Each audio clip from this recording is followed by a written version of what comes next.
Oh my god. I hate everything. I hate everything, chat. I hate everything. I hate everything.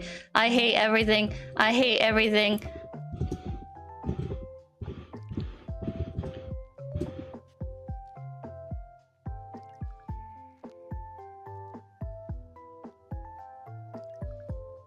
Why are there two streams?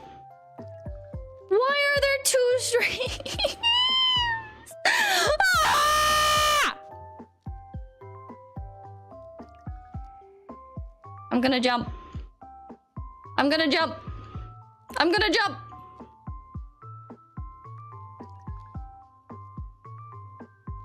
But there's only one when I go to...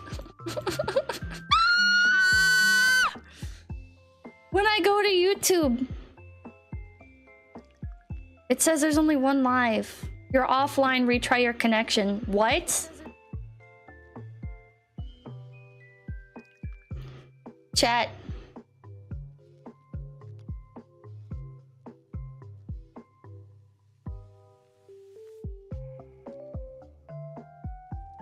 Chat, I know I shouldn't number friend, but I'm gonna number friend because I check like the end of the stream and it's like the highest view count I've had in a long while. And then the fucking stream dies.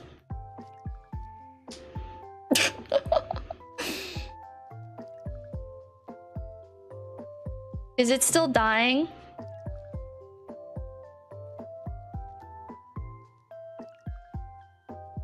Oh my god.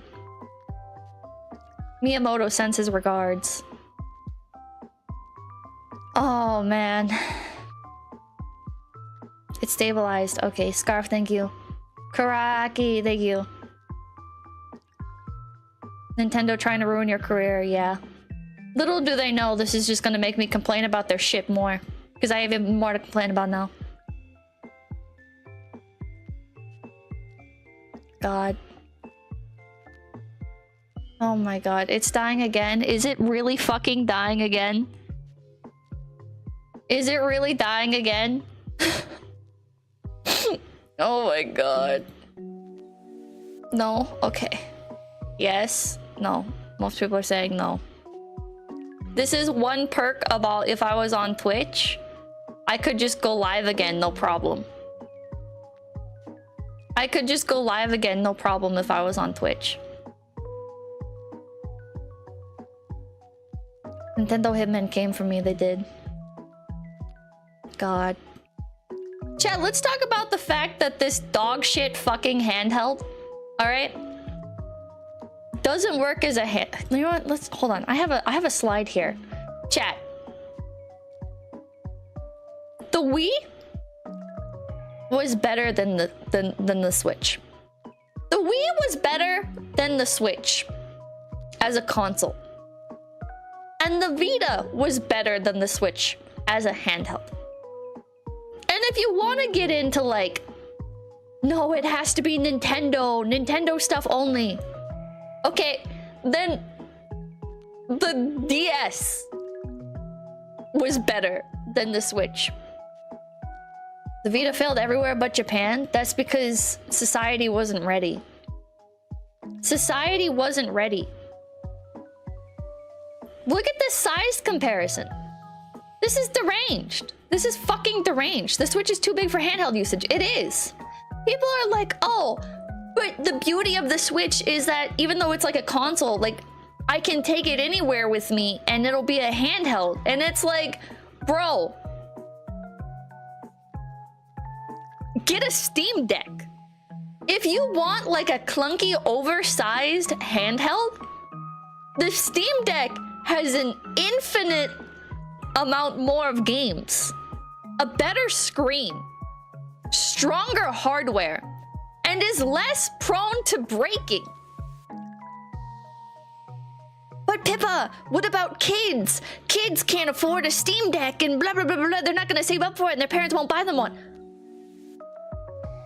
That's why Nintendo should continue to make weaker but smaller handhelds.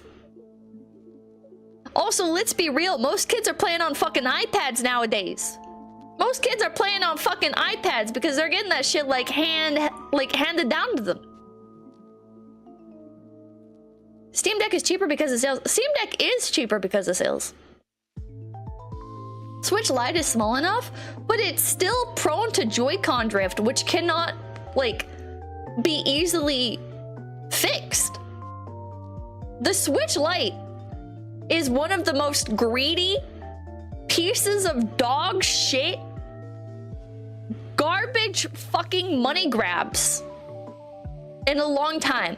Okay, at least the 2DS made sense, right? The 2DS, the big fucking like blocky 3DS that you can't close and everything, that made sense, right? Because it removed like the expensive parts of the 3DS and made it a lot cheaper, right? But the Switch Lite, it's like the only thing they did is made it so you can't detach the fucking Joy-Cons. How is that, like, how is that any fucking better? Oh my god, it's fucking dying again.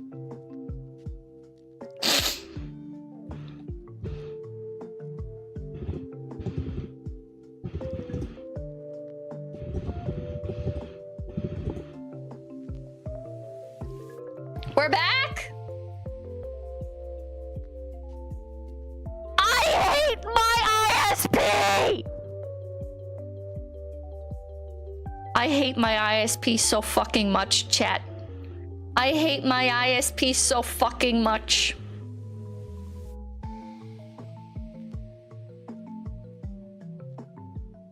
Oh my god. I hate my ISP so much. Oh my god. Anyways, chat. Okay. The Switch Lite is greedy dog shit. The Switch Lite is a fucking bullshit piece of fucking hardware. And you know what it's designed for? It's designed for parents to buy one because it's cheaper than a regular Nintendo Switch. And then the kid will use it and then the kid will break it. Fuck off, Sakana, fucking kill yourself. Thank you for the $13.99. Is something with a fucking YouTube cut and then the fucking company cut. You're fucking like scamming yourself, bro. Is it fucking dying again? Brother Jack, thank you. YouTube cannot handle it. Oh my god. Only 100 less for half the functions. Yeah, part of the fucking problem with the Switch Lite is by virtue of them removing the Joy-Cons, they have made it so you can't play a lot of the games. Did they really think that was a good idea? Not only is it going to break immediately, maybe not immediately, but it's going to break and the parents are going to buy their kid a regular Switch. But also, there's so many games that it can't play because you can't remove the fucking controllers. Yeah, and it doesn't work on TV. Yeah, once the fucking controllers drift, it's fucking dog shit. Nintendo is fucking people in the ass with this. It's deranged. It's fucking deranged. It's called Switch Lite for a reason, but it's only barely cheaper than a regular Switch. It's only barely cheaper.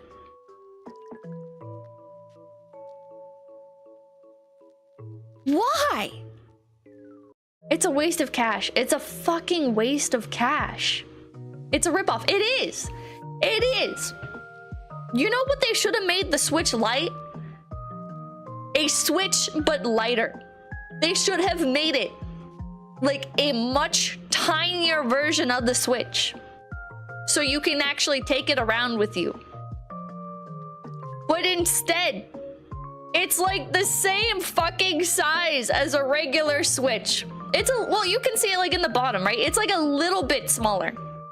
It's a little bit smaller. Hello, Rooney. Welcome in, Raiders. This stream... Ah!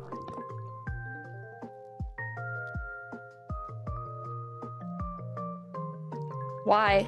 Why? Why is my internet fucking dying? Kaneko, thank you for 10 𝐒𝐿𝐴𝐵𝐵s.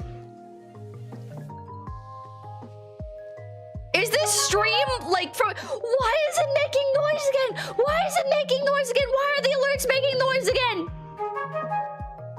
Chat, I'm gonna fucking crash out. I'm gonna fucking crash out, chat. Oh my god. Oh my fucking god. Oh my fucking god. I'm gonna add like a little thing here. If stream buffers, just refresh. My ISP is dog shit.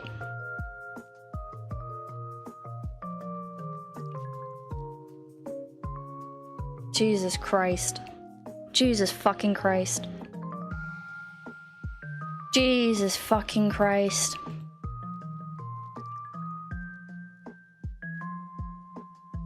What if I... Hold on.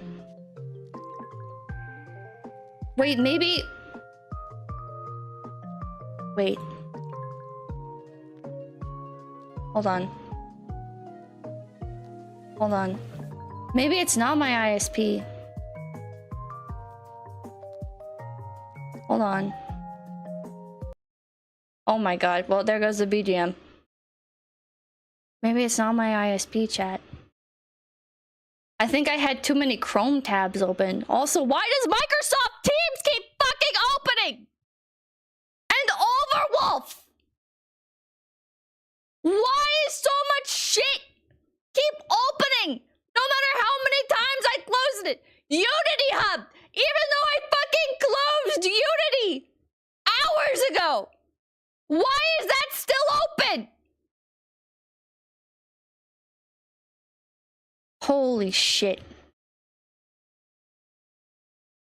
Holy shit, chat. I fucking hate computers. I fucking can't stand computers, chat.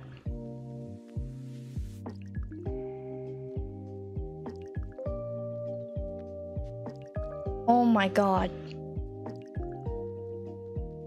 Oh my fucking god. Okay, now it's doing better. NVIDIA broadcast, why are you fucking open? Fucking NVIDIA broadcast, you're not doing shit. Fucking close. Fix it fast, like you. Nintendo infiltrating your computer, taking down the stream from the inside. This is such dog shit. This whole fucking thing is so dog shit. Change to Linux for streaming and Windows for games. Oh, let me fucking switch to Linux so I have to troubleshoot fucking literally everything. Let me switch to Linux so that way I can't do like bare bones basic tasks without looking up a guide and learning how to program. Fuck you!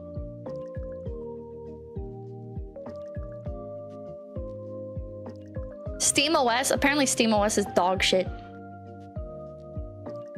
Many such cases. Anyways, look at how much smaller the new 3DS is compared to the Switch. Look at that.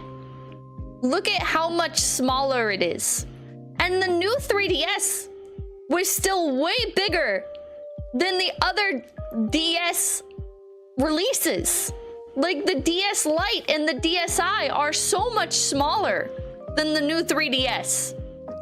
And if you wanted something bigger, you could go for the new 3DS XL. Copper saying thank you. Skill issue, Rabbit Bull. Evil Knievel, thank you. You are the best. Thank you. Bait used to be believable? How's it fucking bait, dude? How's it fucking bait? Look at the fucking size comparison, you fucking idiot!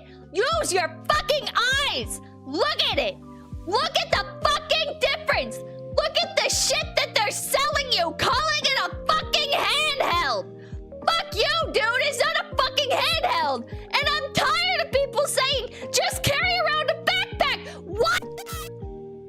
Why should I have to carry a fucking backpack in order to carry around a quote-unquote handheld console? You know what? At that point, why don't I break out the fucking GameCube and all of its fucking cords? And you know what? It's a fucking handheld, dude. It's a fucking portable console. It's a fucking portable console. I can fucking plug it into any fucking TV. I'm glad they can fucking peace. It's so brain damaged. Or a laptop. Why the fuck would you get a Switch? You can get, bro, think of the hardware. Think of the fucking hardware. The laptop is portable, bro. I'll just fucking plug it. Oh, hold on, I can do it right now. I can do it right now. Hear that, chat? That's the sound of a controller. All I gotta fucking do, chat, is plug in a cord to this into my laptop. And you know what? I don't even have to do that if I bought a fucking wireless controller that's compatible with the fucking PC.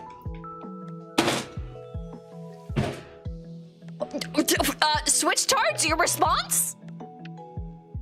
Oakland Temple, thank you, but it's great weight training. Not applicable, thank you. $2 for backpack phone? Fuck off. Pizza Man, thank you. It fits in my pocket. Skill issue. Look at how people... Hold on. Look at this. Look at this. Hello? That's gonna fall out of your pocket. You know how I know it's gonna fall out of your pocket? Because I did this. And my Switch fell out of my fucking pocket over and over and over again. Because guess what, motherfucker? The center of gravity of your fucking Switch is outside your fucking pocket. And if you do literally anything, if you fucking like crouch down to grab something, your Switch is falling out of your fucking pocket. And thank God the Switch is durable in all things except for the fucking controller Joycon sticks. Look at this. You have to carry around one of these fucking cases, which is even more space. This shit isn't this is not fitting into anyone's pocket. This is not fitting into anyone's fucking purse, backpack. Why should I have to carry around a fucking bag so I can carry around a portable console? Is that your Switch in your pocket? No. Why would you do this? Need a Switch thigh holster. You know what? That'd be kind of based. Do you not carry a purse? No! No, I don't carry a purse!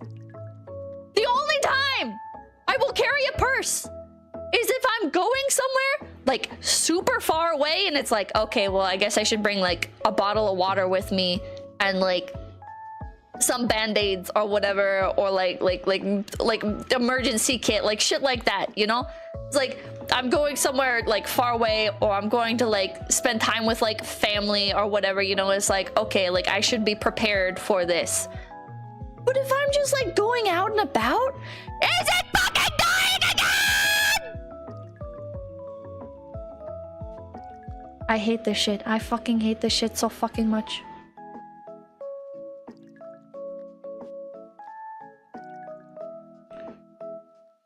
Holy shit. Just for a moment. Okay. Time to put the text back on screen.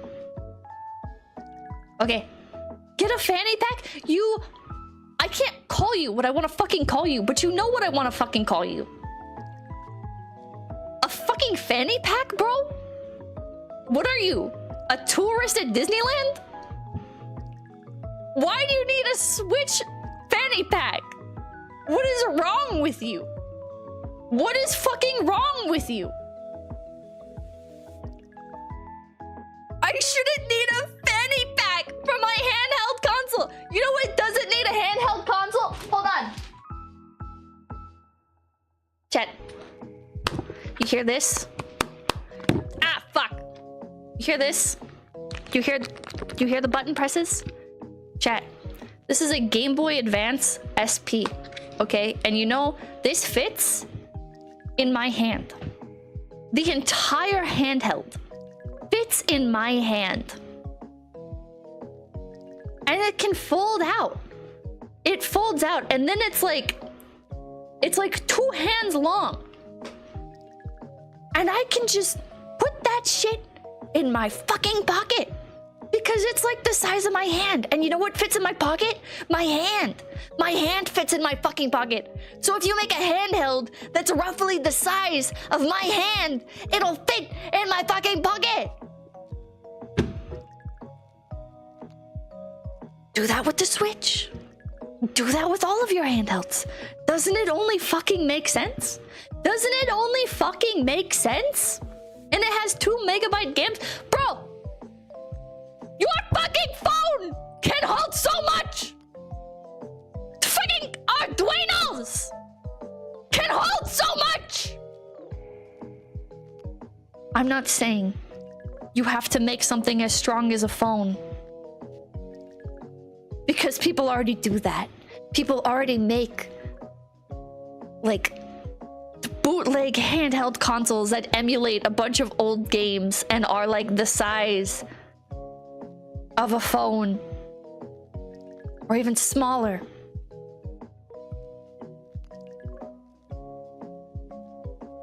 Like Temu, yeah, like Temu. If some motherfuckers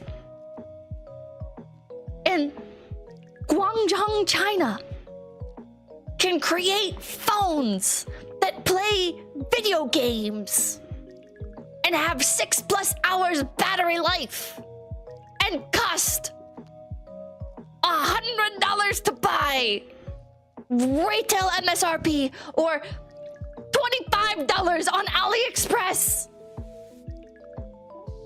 What the fuck are the Americans doing?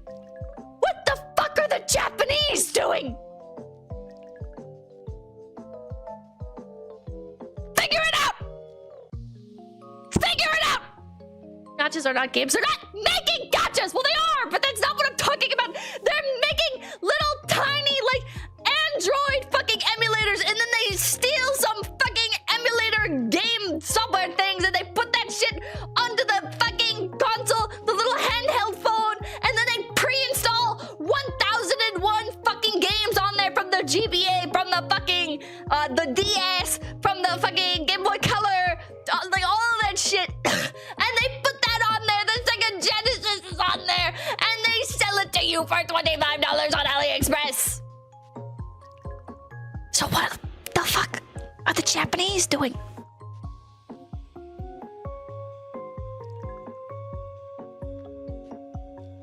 Why? Why? It doesn't make any sense. Nintendo, you can make a good handheld, but instead you insist on making this weird fucking hybrid that was a fun gimmick for a few years. But over time, people realized that it can't run console games well. And it can't run handheld games well. And it has destroyed the handheld game market. Because now, dumbass motherfuckers are like, well, if I'm gonna make a handheld game, obviously I'm gonna make it for the phone, because that's where people are playing handheld games. And if I'm gonna make like a traditional handheld style game for the Switch, I'm gonna sell it for about $9.99 and permanently keep it on sale, because what it actually is a reskinned asset flip of 𝐒𝐿𝐷, featuring hentai anime girls I generated with AI. Excuse me? Nintendo? Nintendo? Hello?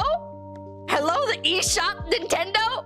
Nintendo, your games! Nintendo, nobody's making handheld games anymore, Nintendo! And you did this. You did this. You did this. Why can this not run Pokemon Unite? Make that make sense. Pokemon Unite can be played on the phone. And you can't get it to consistently play on the Switch? Hello? Hello? mainline Pokemon games. Those can't even fucking run on the Switch. Is it just that you don't care about Pokemon anymore? Is it that you're intentionally sabotaging the Pokemon franchise? Because you, for some reason, hate Pokemon? Is that what you're doing? Make it make sense. Why is it that every game that runs well on the Switch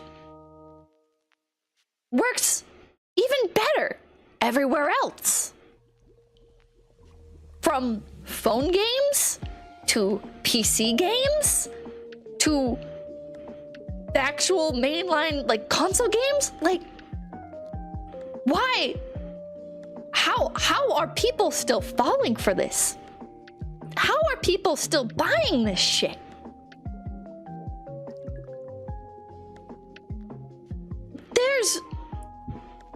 This is literally like a jack of all trades, master of none situation where it's bigger than a phone, but it can technically be handheld. But it also runs worse than a phone. So any like handheld games that are on here are also most likely already on the phone and cheaper to buy on the phone.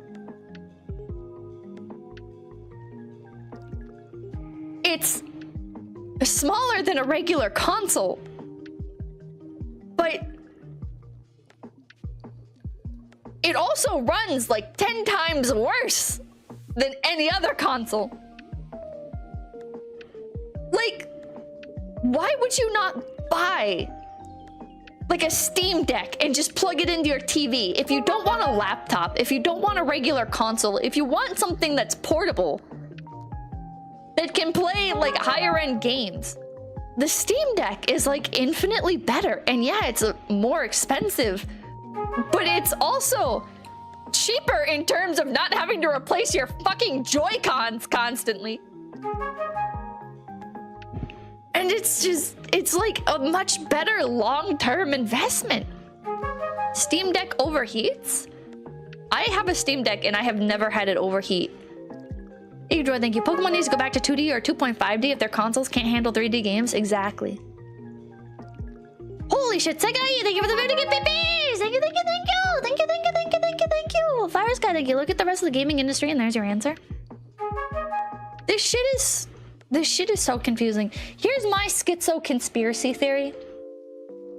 I don't think the mobile game market and the retro game markets would be as big as they are if we had better handheld consoles again. Because playing games on the phone kind of fucking sucks. Playing games on the phone where there's no tactile feedback, where everything is locked into online services. We're getting notification sounds only from the gifted memberships. I don't know how to fucking turn it off, man. Wait, control audio via desktop. Maybe this will fix it. Oh, I think it broke the alerts. Oh my god. I think people would switch to playing on handhelds again if there were good fucking handhelds out there. Wouldn't fix retro market? I think it would fix the retro market if you created handhelds that had better ports of old games, or even just like backwards compatibility, or like whatever, you know, like literally fucking anything. Just the option to play those old games.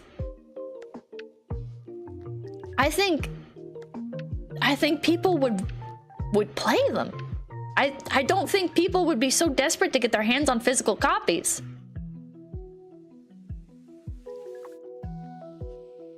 MJ, thank you. Just because everyone has a phone doesn't mean it's a good handheld replacement. Exactly. Big Bad Bear, thank you. What I hate about Nintendo's current gen is the online games that aren't complete on launch promise to be completed later and still lacking at the end compared to their previous games like Resorts. Can we talk about how much of a downgrade everything feels like compared to the Wii. Like, the Wii wasn't good for graphics, right? But think of how much better the Wiimote was compared to the Switch Joy-Cons. I fucking hate the Joy-Cons. I hate that they tried to sell the Joy-Cons as like a Wiimote 2.0. It's like, motherfucker, these are a Wiimote 0.5. These have half the functionality of a Wiimote. This shit sucks. Ignoring the Wii U. Okay, the Wii U was dog shit. We don't talk about the Wii U. The Wii U was garbage. The Wii was pretty goated. The Wii was pretty goated. The Wii sucked too. You're insane. The Wii had a gimmick. And that gimmick wasn't great. But at least it worked. At least it fucking worked. I don't remember what the technology is on the Joy-Cons, but it's like... it's not real. Whatever it is not fucking real.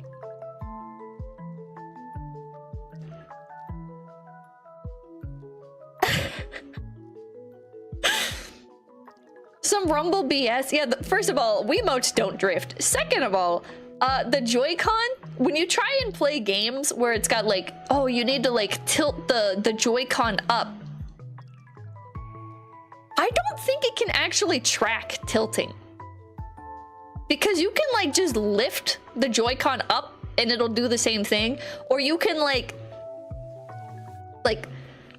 if it tells you to like move the Joy-Con a specific way, if you just like shake the Joy-Con, like it achieves the same thing. Poorly, but doing the thing that it tells you to do barely works anyways. So like, I don't know what it's supposed to do because nothing really works.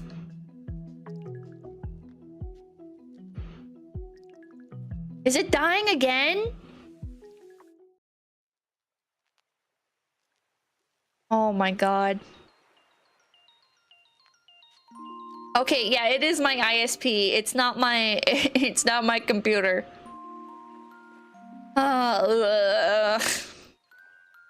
Just tiny drops. Okay, micro freeze. All right. It's for casuals to wiggle their arms and feel like it kind of works. Think about how popular Just Dance was on the Wii. That was like the go-to game for normies. They made so many, or I should say like normie women, right? Because like men, like male normies have like fantasy football and shit, right? They have like NFL games. Normie women have like Just Dance. Look at how it dropped off. Oh, and Guitar Hero, yeah. Look at how bad it all dropped off. It's because the technology doesn't work anymore. We have somehow declined in our technology. My mom had that Lamau. Everybody's mom had Just Dance. Just Dance 2020 released on the Wii, I bet. God, I miss Guitar Hero. Guitar Hero was cool. I only played a little bit of it, and I mostly played a Rock Band. And that would never be a thing on the Switch. Something like Guitar Hero or Rock Band could literally never pop off on the Switch because the Switch is just fucking dog shit, bro. Swordstab, thank you. Is this propaganda? No. We have lost the magic with our consoles. Everything sucks now. Everything fucking sucks now. Also, can we like briefly mention the touch screen on the Switch? That thing does not fucking work. I have never seen... I don't know, actually, I think the PS Vita and the Switch are tied for dog shit touch screens. They both have touchscreens that should not be able to be counted as touchscreens and definitely should not be in any fucking game. The Switch has a touchscreen. Yeah! Yeah, the Switch has a touchscreen. You didn't know? You didn't know? It fucking uses it. Bro. I think my Android is better than the Switch in terms of touchscreens. Absolutely. Oh, I talked about the touchscreen and the fucking stream died. Bro. Now it's dying for real. Motherfucker. It's back. Oh my god, dude. Oh my god. Nah, Pippa, you bugging. The PS Vita touchscreen was fine. It was not. The PS Vita touchscreen was terrible. Yeah, Nintendo was trying to shut me down. Nintendo is trying to fucking shut me down, chat. Cause I know, and they don't want you to know. I just think it's so funny. Anytime I talk on Twitter about how bad a Nintendo product is, so many,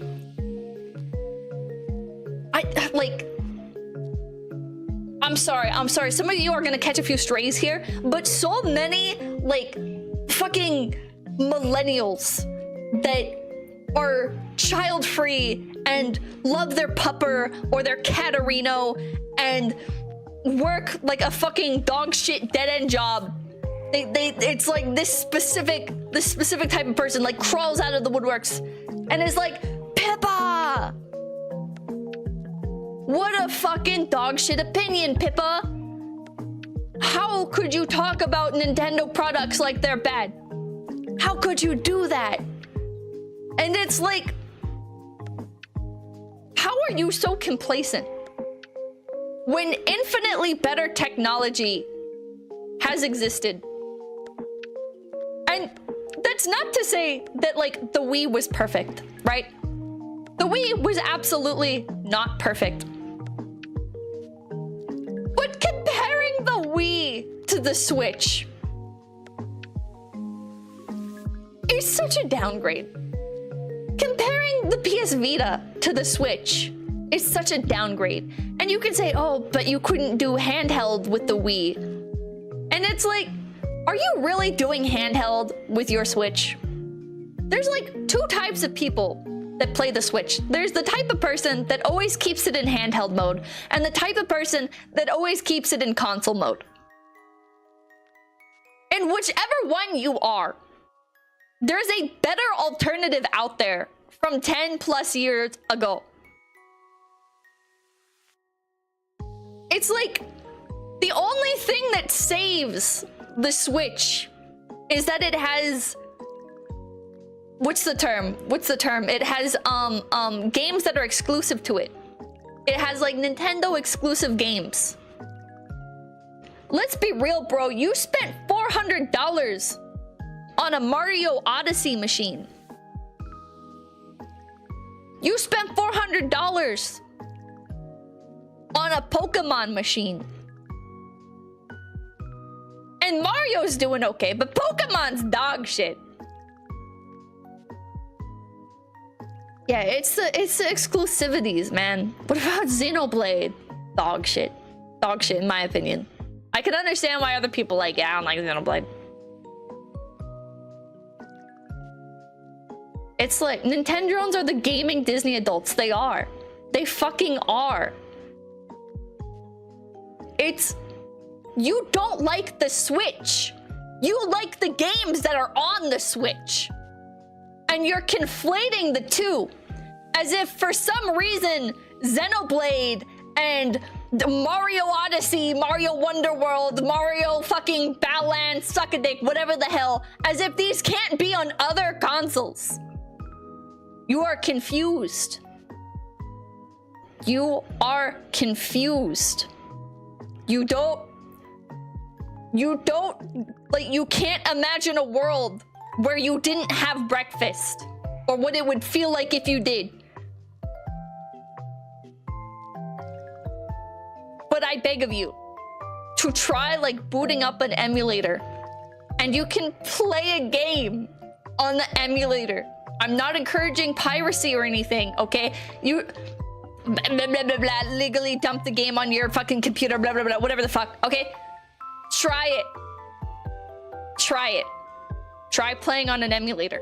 It's gonna blow your fucking mind that the games that run on Nintendo hardware can also run on other hardware better. People are doing it with Pokemon now. People are doing it with Pokemon Scarlet and Violet. They're like, wow, look at this. When you play it on the PC, it actually works.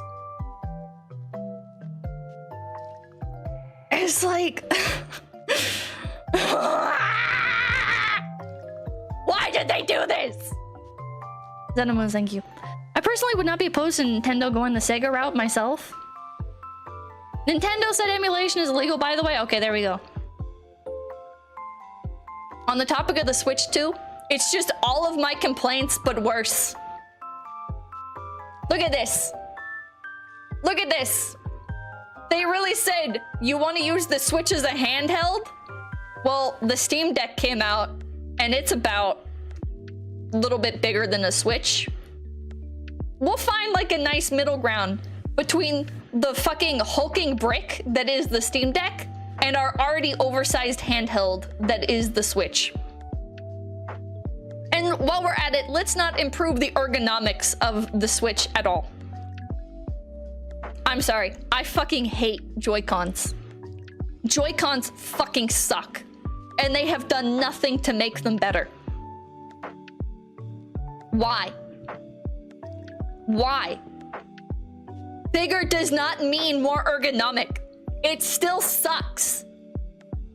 If you're going to strip away your brand identity with like the fancy colors and the like little switches, the little the Joy-Cons like slotting into the Switch and making the click sound, please make the Joy-Cons more ergonomic as well then. You already killed your brand identity. What else do I have in here?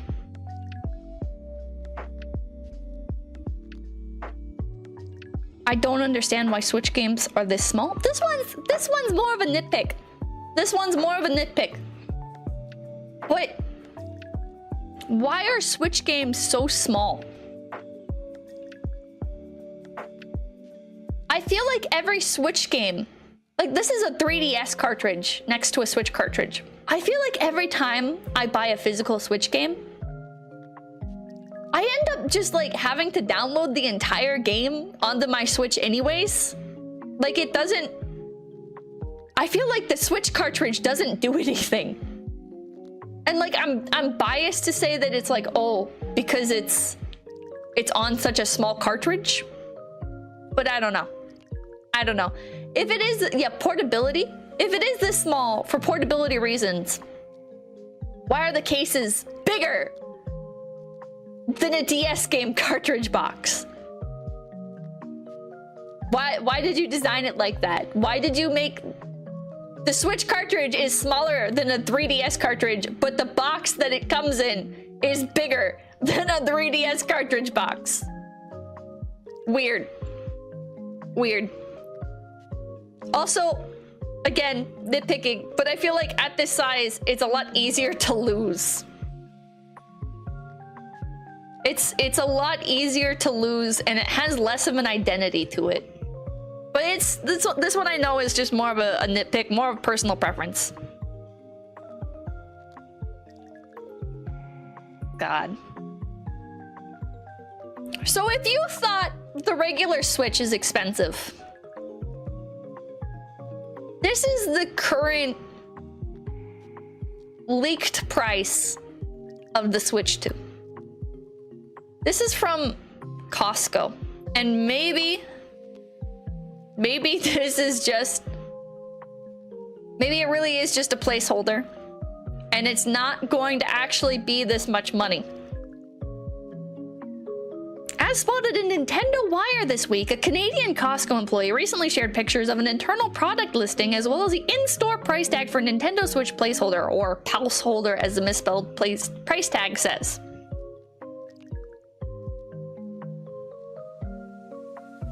Can you imagine if this is real? Can you fucking imagine Damn wrong, thank you. At least it pays off the cartridge. Sony and Xbox just download the entire game. I did lose a Switch cartridge a few times before. The Switch cartridges are really small.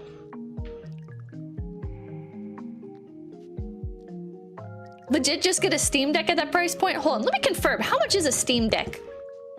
A Steam Deck is $500? Oops. Hold on. Wait, let me check the official Steam page. You can get a Steam Deck for $400, a bigger one for $549, and an even bigger one for $649. So you could get the lowest model of Steam Deck for $100 less, or spend $50 more to get like the middle of the road. Oh wait, oh, but this is Canadian. Oh, this is Canadian. Wait, oh shit, hold on. 500 CAD to USD. Okay, so this is $350 USD. Switch price. Okay. Okay, my bad. I forgot other currencies exist. Okay, you can buy a Switch right now. It looks like regular price is $300 for a Switch. But they're on sale because nobody wants them anymore. So $300 USD or $500 Canadian.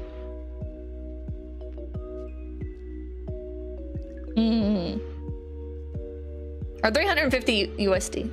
It won't be 350, it'll be 399. I wonder. OLED is 350. But tariffs? Ooh. Ooh, I wonder if tariffs will affect the price. Where does it say it was Canadian? It says it in the little caption thing. Yeah, I forgot Canada's not a state yet. They haven't adopted our superior form of currency. Don't worry, we'll get them. Tariffs will make it $399. I wonder. I wonder. Point is, they're gonna have to do a lot to make it worth upgrading to a Switch 2. They are going to have to make the Switch 2 do a lot for it to be worth it. Which maybe they will do a lot, because apparently not all Switch games are going... the Switch 2 is not going to have like full backwards compatibility with the Switch 1. Which is very interesting. Because again, I think back to the DS and how you could play any DS game on the 3DS. And I don't understand why the Switch 2 wouldn't have full backwards compatibility. I'm not just speculating on this. Nintendo said it themselves. Here's the first look trailer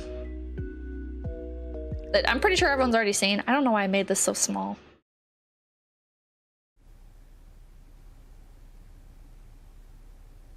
The fucking dead silence.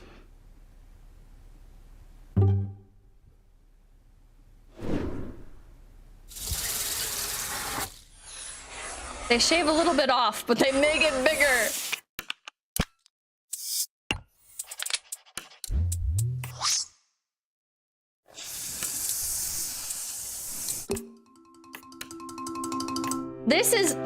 This is nice. You know what doesn't make sense to me with the Switch? That is another complaint about the Switch.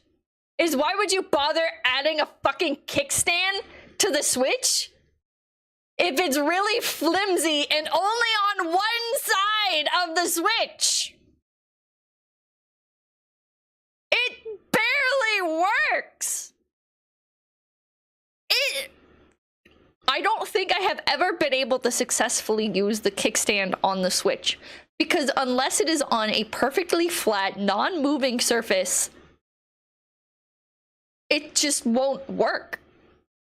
It won't fucking work. It's so bad.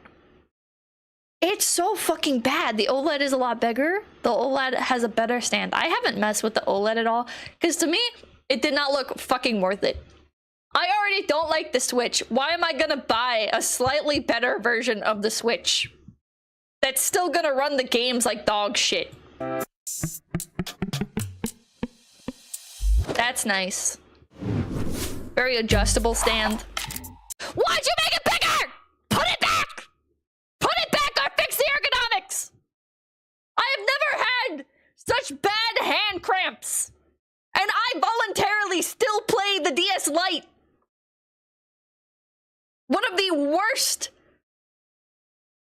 handhelds for ergonomics. I still play it. And you made your Joy-Cons just bigger and worse? Why? Not even bigger, mostly longer. Yeah, mostly longer. It is still bigger, I believe. Maybe somebody can measure it. I agree, my stand fell off and I managed to fix it and it fell again. Yeah. Small hand issues. Who do you think the target demographic of Nintendo is, okay? Melios, do you think you little tiny woman hands? What do you, okay, what about for like children? All right. God. I don't like this. This is just more of like an aesthetic nitpick, but it feels like they like California corporatized the aesthetic of the Switch. And I don't understand why. Why?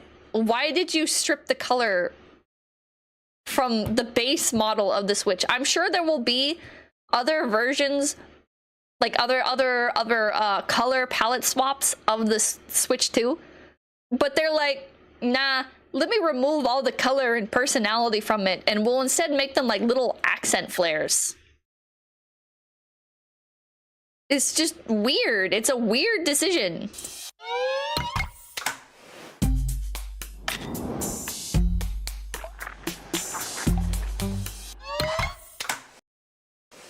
I saw people saying that like the like connectivity of this is going to, like the plug part of it is going to like break off. But it looks like these like slot in nicely, so I don't think that's going to be an issue, but people did talk about it popping out easily, which I don't know. I am very curious. I've heard that people have like 3D printed this and the Joy-Cons do still easily fall out because of like how it's just how it's designed, because you have to like push both Joy-Cons into it, right? And hold from either side. But I don't know. I have no idea if they're gonna pop out, if they're gonna break, if whatever, like, I don't know. Oh, what I can say with the existing Switch though, what I can say with the Switch 1 is I do have a very frequent problem of the Joy-Cons just sliding out of the Switch. I don't know if anybody else has this problem. I don't know if it's just like the rails on mine are like pre-fucked up, but my Switch Joy-Cons very easily pop out like while I'm playing. Yeah? True? Okay, you guys do have that problem? No? Yes? The locking mechanism is broken. Okay, so it is just like a thing that happens. Punisher, thank you for the $20 dues. Thank you. As a former Nintendo fanboy disillusioned by the drop in quality and their corporate evilness, it's so cathartic listening to you rant. Pipolov, thank you, thank you. I used to love Nintendo too. I used to love Sony. I used to think Sony was the future, and then Nintendo, I was like, oh, like they have like the casual and like family market just like down on lock, and now it's like, why would anyone buy any of this shit? Just play with your phone or get like a computer, bro. Consoles are whack now.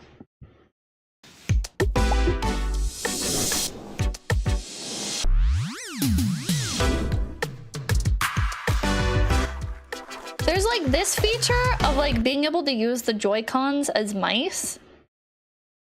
This isn't gonna work. You guys can clip this and you can come back to me whenever this shit releases and you can be like, ah, Peppa, you were wrong, it works. I don't think it's gonna work. I am 95% certain that this is going to be like, you have to use like very specific surfaces to use this as a mouse. And even then it's gonna be wonky dog shit that's just not going to be... Like, if there's any form of cursor on the screen, like, I don't think it's gonna be, like, easy to adjust. You know, like, with your like, a real mouse, right? Or a regular mouse for your PC. You know how you can, like, adjust, like, the DPI and everything? I don't think this is gonna have that, because I know Nintendo doesn't care about quality of life. And changing DPI is just too much for them to care about. Number two is definitely there's going to be some delay. Well, I don't know. That one could be like either or, you know, that there could be like some delay there. Maybe not. Nintendo does like to kind of like make stuff snappy. That specific surface will be sold separately for $100? Fucking probably. I guarantee you they're going to sell like special Nintendo mouse pads for this that they do charge like $100 for. That's because of gaming, thank you. Joy-Cons as a mouse, I thought they were RC cars. Aquadal, thank you. Oh. Ah! It disappeared. Oh, there it is. Gonna see YouTubers telling people to buy mouse skates for the Switch Joy-Cons and then aftermarket kits at GameStop in a few weeks after release? Absolutely. Michael Littlefield, thank you. Unfortunately, someone needs to keep buying them, otherwise they won't make their first-party titles. In Nintendo's case, at least. Stop rewarding bad behavior! They're gonna keep making shit anyways. I promise you. I say this as a chronic Pokemon fangirl who does keep falling into the trap as well of buying every new game that comes out. We have to stop. We have to stop. We're gonna turn into the Sonic community. You know how Sonic fans keep buying all their games and keeping that franchise alive even though like every Sonic game that comes out is fucking dog shit? We're doing the same thing. We are doing the same thing. We are creating Sonic 2. It's like they don't care anymore. Before they wanted to make money, so they had to like keep making stuff better. But now they have the money. And they have like a chokehold on your nostalgia, and they're gonna keep milking it. Where's my Japanese name? Thank you for the 1,000 yen. Sorry for ESL pips, but sadly today I mostly see people here in Japan playing on mobile, way less on handheld. Market has shifted at some point, so they rob the old folks. P.S. I live off of 4G, so lag is okay. Hell yeah. I don't think there would be as much of a mobile market if somebody created an actually good handheld. Alfie, dude, thank you. They were willing to sell cardboard. They will absolutely do something like that. True. This is the company that literally sold people cardboard. I think sooner rather than later, some company is going to realize that people are starting to get tired of these microtransaction hellhole video games. I don't know when, and I don't know how exactly they're going to fix it. But right now, you have these games like Genshin Impact, where I enjoy Genshin, but the fact that it makes multiple millions of dollars every time they release a new character, versus like some games will make multiple millions of dollars just in their entire lifespan, right? They're lucky to hit like $1 million. Like some company's gonna realize, and they're gonna like create an alternative for people. We're not tired, we're sick of it. The nickel and diming has gotten to be way too fucking much.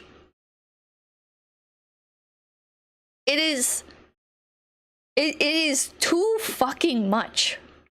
Genshin was announced for the Switch a while ago and still has not been ported. Probably because the Switch can't run Genshin Impact. Also, the fact that... Okay, here's where Genshin's really gonna struggle on the Switch. The Switch's internet is horrible. Have you ever played anything online on the Switch? It doesn't work. It straight up doesn't fucking work. It is the bare minimum for online connectivity.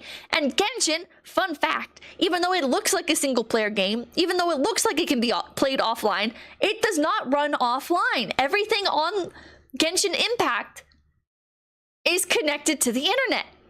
You can't play Genshin Impact without being connected to the internet. It won't let you play. So, for the Switch, which has the worst netcode imaginable, I genuinely, I don't think it's possible. I think they would have to create a version of Genshin that is offline compatible. Because it's just, it's just not possible. Online only is a cancer? It is. It is. I cannot believe how bad like every online game is on the Switch.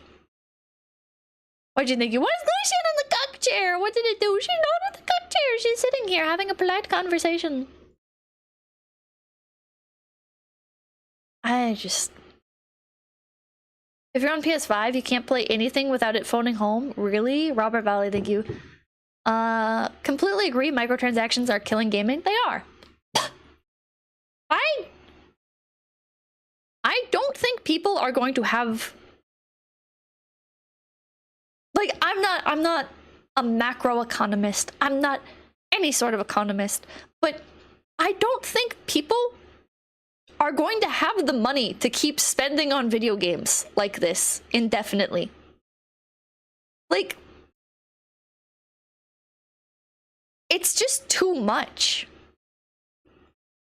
And for other countries outside of America, or countries that don't have as strong of an economy to begin with, it's like these characters like in Genshin where you have to spend literally like $250, I think, to be guaranteed a character. It's just too much. People can't consistently afford that. And then like the constant FOMO is going to make them burn out. They can't dedicate their entire fucking lives to playing these games. It's like $250, yeah. Yeah, these fucking gacha games are expensive, dude.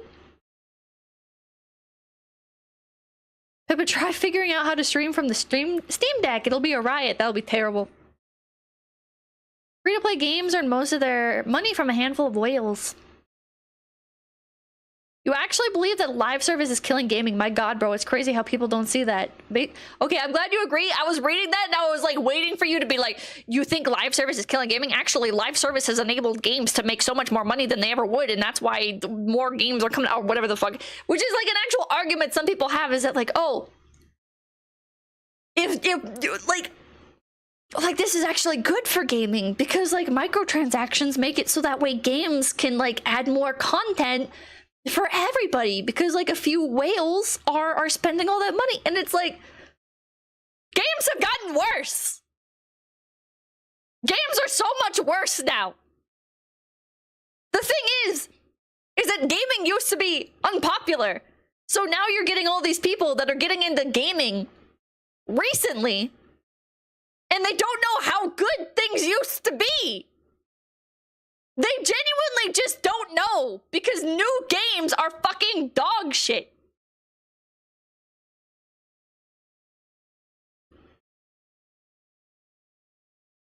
You will milk the cow, eventually she'll come out dry. Live service is a cancer. I haven't spent any money on live service games for many years, and that has a few monthly memberships. I feel like the live... Does this count as live service? I don't know. What I feel like is kind of worth it is like monthly game subscriptions. for things like, I can't believe I'm about to compliment EA, but like the EA Game Pass, where it's like, I think it's like $5 and you get access to like so many fucking games, and you get like some time to try like new games as they come out. I know this is terrible complimenting EA, but like I think that's like a genuinely nice feature, right? Like that makes sense. Like, okay, spend $5, get to play a bunch of different games. If you're like, think about it like this, right? If you're like a kid asking for like $5 a month and you get access to all these games, you don't own the games, which is bullshit, but you do get like such a massive library of games to play that it's like, to me when I was younger, like that would have felt worth it, right? Everything else about EA is fucking garbage. It's cheaper than ever to buy games. That is true. It is so much cheaper now to buy games. Also, so many of the best games out there are just free.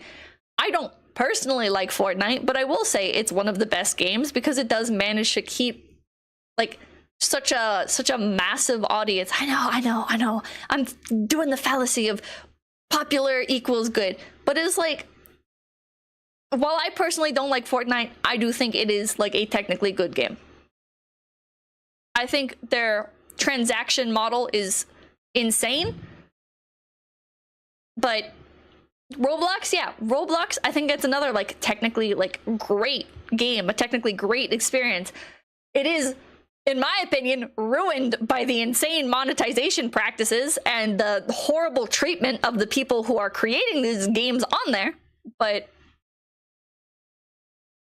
they are free, which when I was younger, I played Roblox back in like 2008. I've always loved Roblox, so I wish there had been more free game experiences like that when I was younger. Soldier Boy, thank you. Cut the Rope is better. Cut the Rope is dog shit. So is Fruit Ninja. Anyways.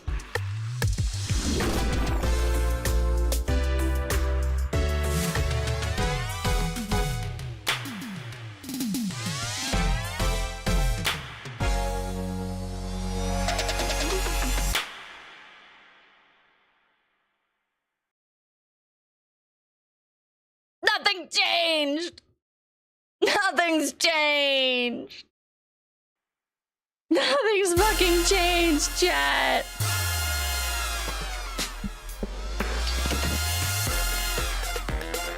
Look at this, it barely looks better than the Switch.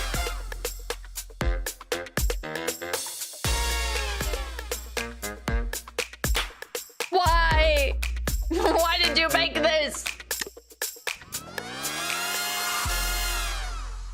Why did they make this? Plays Nintendo 2 Switch exclusive games as well as Nintendo Switch games. Asterisk, Nintendo Switch 2 plays both physical and digital Nintendo Switch games. Certain Nintendo Switch games may not be supported or fully compatible with the Nintendo Switch 2. What do you mean? Why? Why? Also, why does the cartridge look the exact same? Why does it look the exact same? Daniel's here, thank you. Why spend months on LS when I can send it to my Yoshi? Well, thank you, thank you. Thank you, Jonah. Bye, thank you. Pippa for White House press secretary. Why did they make this? Literally the Wii U part 2. This is such shit. This is such shit, bros. This is such shit. It's just... Nevada, thank you. Nintendo has gone full Apple. They have, but at least Apple has some quality to it. This is my biggest complaint, I feel like, with Nintendo and their spirit as a company overall. Is it's like they want to be like Apple and they want to have like clean, sleek products and everything's proprietary and everything's exclusive and there's all of these different like little things that you can buy that are also like connected to your Switch and all of your Nintendo titles, like your fucking alarm clock and your goddamn Pokeball Go Plus and your fucking whatever the hell else that they make. your Nintendo brand headphone headsets that only work with the Nintendo mobile app that allows you to use in-game voice chat. Oh my god, it died again. I'll wait until you guys are fucking back. They got me. We're back. Hi.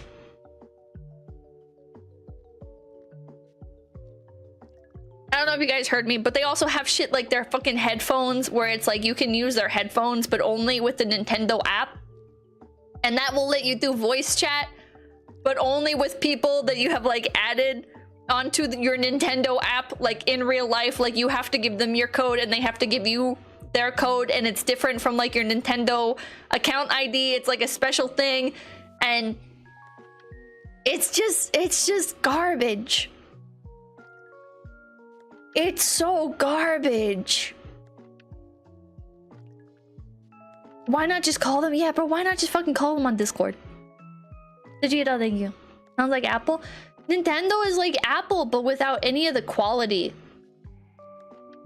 And it's like, you guys have some great exclusive titles, and you are hanging on to that for dear life because you have nothing else.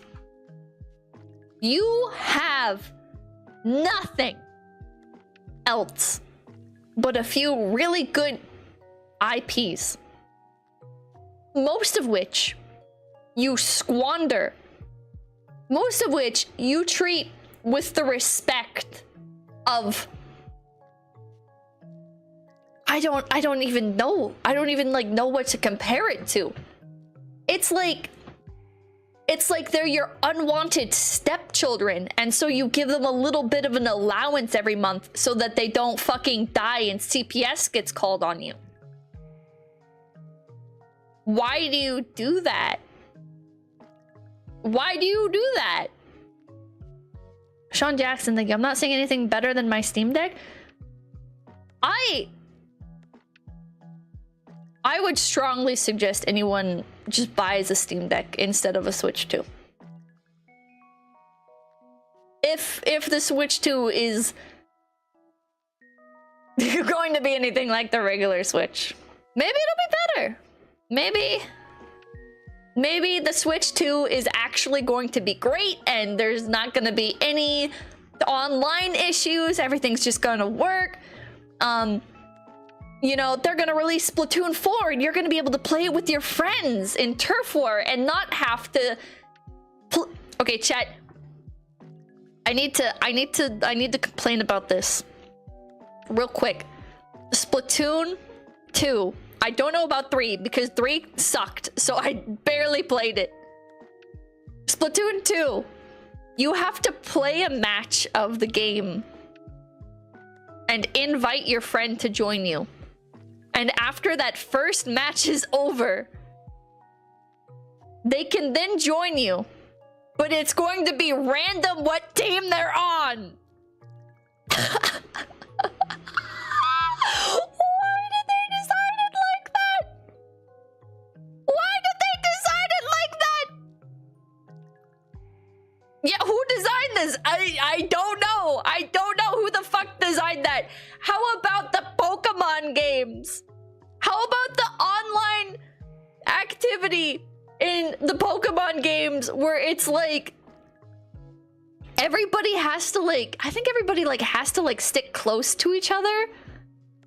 And there's a bunch of fucking restrictions on how you can do online play with other people in the new Pokemon games. And I remember because like I wanted to try it and I was like, oh my god, this is like what's even like the point of doing this? Navarre Ryoko, thank you. Switch 2 specs, but put it above PS4 bro in power.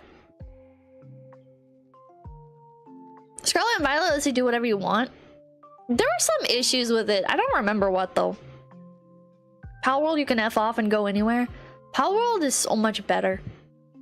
Powerworld is so much fucking better. And Nintendo fans are defending Nintendo suing Powerworld. They're like, oh, well, it's not just about like them copying the Pokemon stuff. It's that if they don't sue Palworld, then anybody can make something similar to like a Pokemon game, and Nintendo's just like protecting their copyright, and it's like, fuck off. Like you're fucking doing anything with the fucking brand anyways. Fuck you, dude. Yeah, bootlicking Nintendo. Yeah, I think it's a good thing. I want more companies to steal mechanics from Pokemon. I want more franchises like Pokemon. Palworld, unfortunately, has fumbled the bag. Palworld started off really strong. Nowadays, what have you heard about the new Palworld update? Not jack shit. Most of you probably didn't even know that there's been like 3 big Palworld updates. 2 or 3. Zintonation, thank you. I have no idea what Palworld could have done to make bigger waves, but unfortunately, Palworld has not been keeping up with its massive popularity and using it to its advantage. Are you kidding? I'm playing it right now. You're not the only one. But I'd say the vast majority of people that play Palworld when it came out have no idea about all the new updates. They secured the bag already, Pippa. Yeah, they secured the bag already. Maybe they're still doing like internal restructuring and they're gonna like have another major marketing push or something once they're done with it. I don't know. Waiting for it to leave early access. Has it been downplayed because of the suits? Probably. Asmongold went back to Palworld for updates. Palworld is kind of overrated. Also, there are several Pokemon clone games on the Switch. How many of them are good? How many of them are good? You know what the problem with Pokemon fan games or Pokemon like ripoffs are? The motherfuckers don't know why people actually like Pokemon. They're just like, oh, well, people like the mechanics of Pokemon, so I should make like an RPG monster catching game where you collect monsters. And it's like, okay, Temtem. That is like one thing people kind of like. But I think there's a reason why Palworld popped off way harder than Temtem. Pocket Pair is taking applications to create other indie games now. Didn't they make it so you no longer throw balls at pals? I think so. Shin Megami Tensei exists. Probably wasting a lot of resources on legal nonsense as Nintendo intended. That's a bit of a tongue twister. Nintendo intended. But I do think you're right. I do think Nintendo is intentionally trying to stifle Palworld as much as possible. My chat box is not fucking loading. I cannot see what you guys are saying. God fucking damn it. God fucking damn it. God.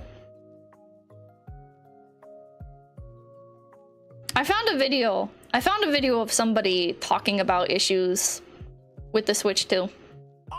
Let's see what he has to say. Nintendo Switch 2. Though we haven't seen much about the Switch, there are some potential screen issues. You've heard all my complaints. Overall durability, and of course, games, but no games. I will say the Switch is extremely durable. You can beat the hell out of a Switch. Just not the Joy-Cons. The Joy-Cons you cannot beat the hell out of. The Joy-Cons will break if you slightly breathe on them. If you slightly press too hard on your Joy-Cons, you know the motherfuckers are gonna drift. You know that motherfucker is gonna drift. Absolutely gonna start drifting, and you can never fucking do anything about it. You can open that bitch and you can try and fix it, and you can go spend $40 on getting a replacement. But at the end of the day, you got played. So I thought it'd be fun to look at the Switch 2 trailer and look at everything wrong with the Nintendo Switch 2 so far. Our first order of business is, of course, the games. We've heard I cannot read chat. Third-party games making a jump to Switch 2, and yet that's a no-brainer. In fact, oh my god, YouTube is broken. Signed a 10-year deal with Nintendo to bring their games to the Switch and offer the same content as current-gen consoles. Wait, what? Chat, is this real? Same content as current-gen consoles. What? There's whispers about third-party games making a jump to Switch 2, and yet that's a no-brainer. In fact, we already know that Microsoft signed a 10-year deal with Nintendo to bring their games to the Switch and offer the same content as current. Is that real? Is that fucking real, chat?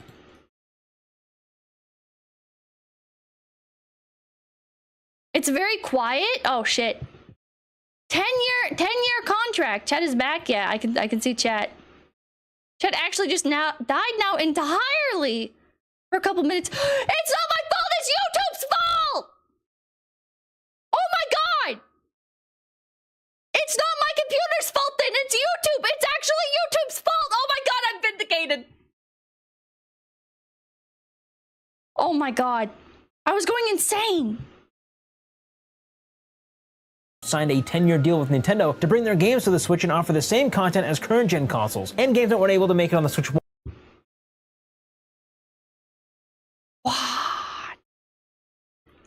Microsoft signed a 10-year contract to make all of their shit for the Switch as well. Aquadal, thank you. They're bringing Master Chief Collection to PlayStation Pippa. They're spreading their software now since no one cares about hardware.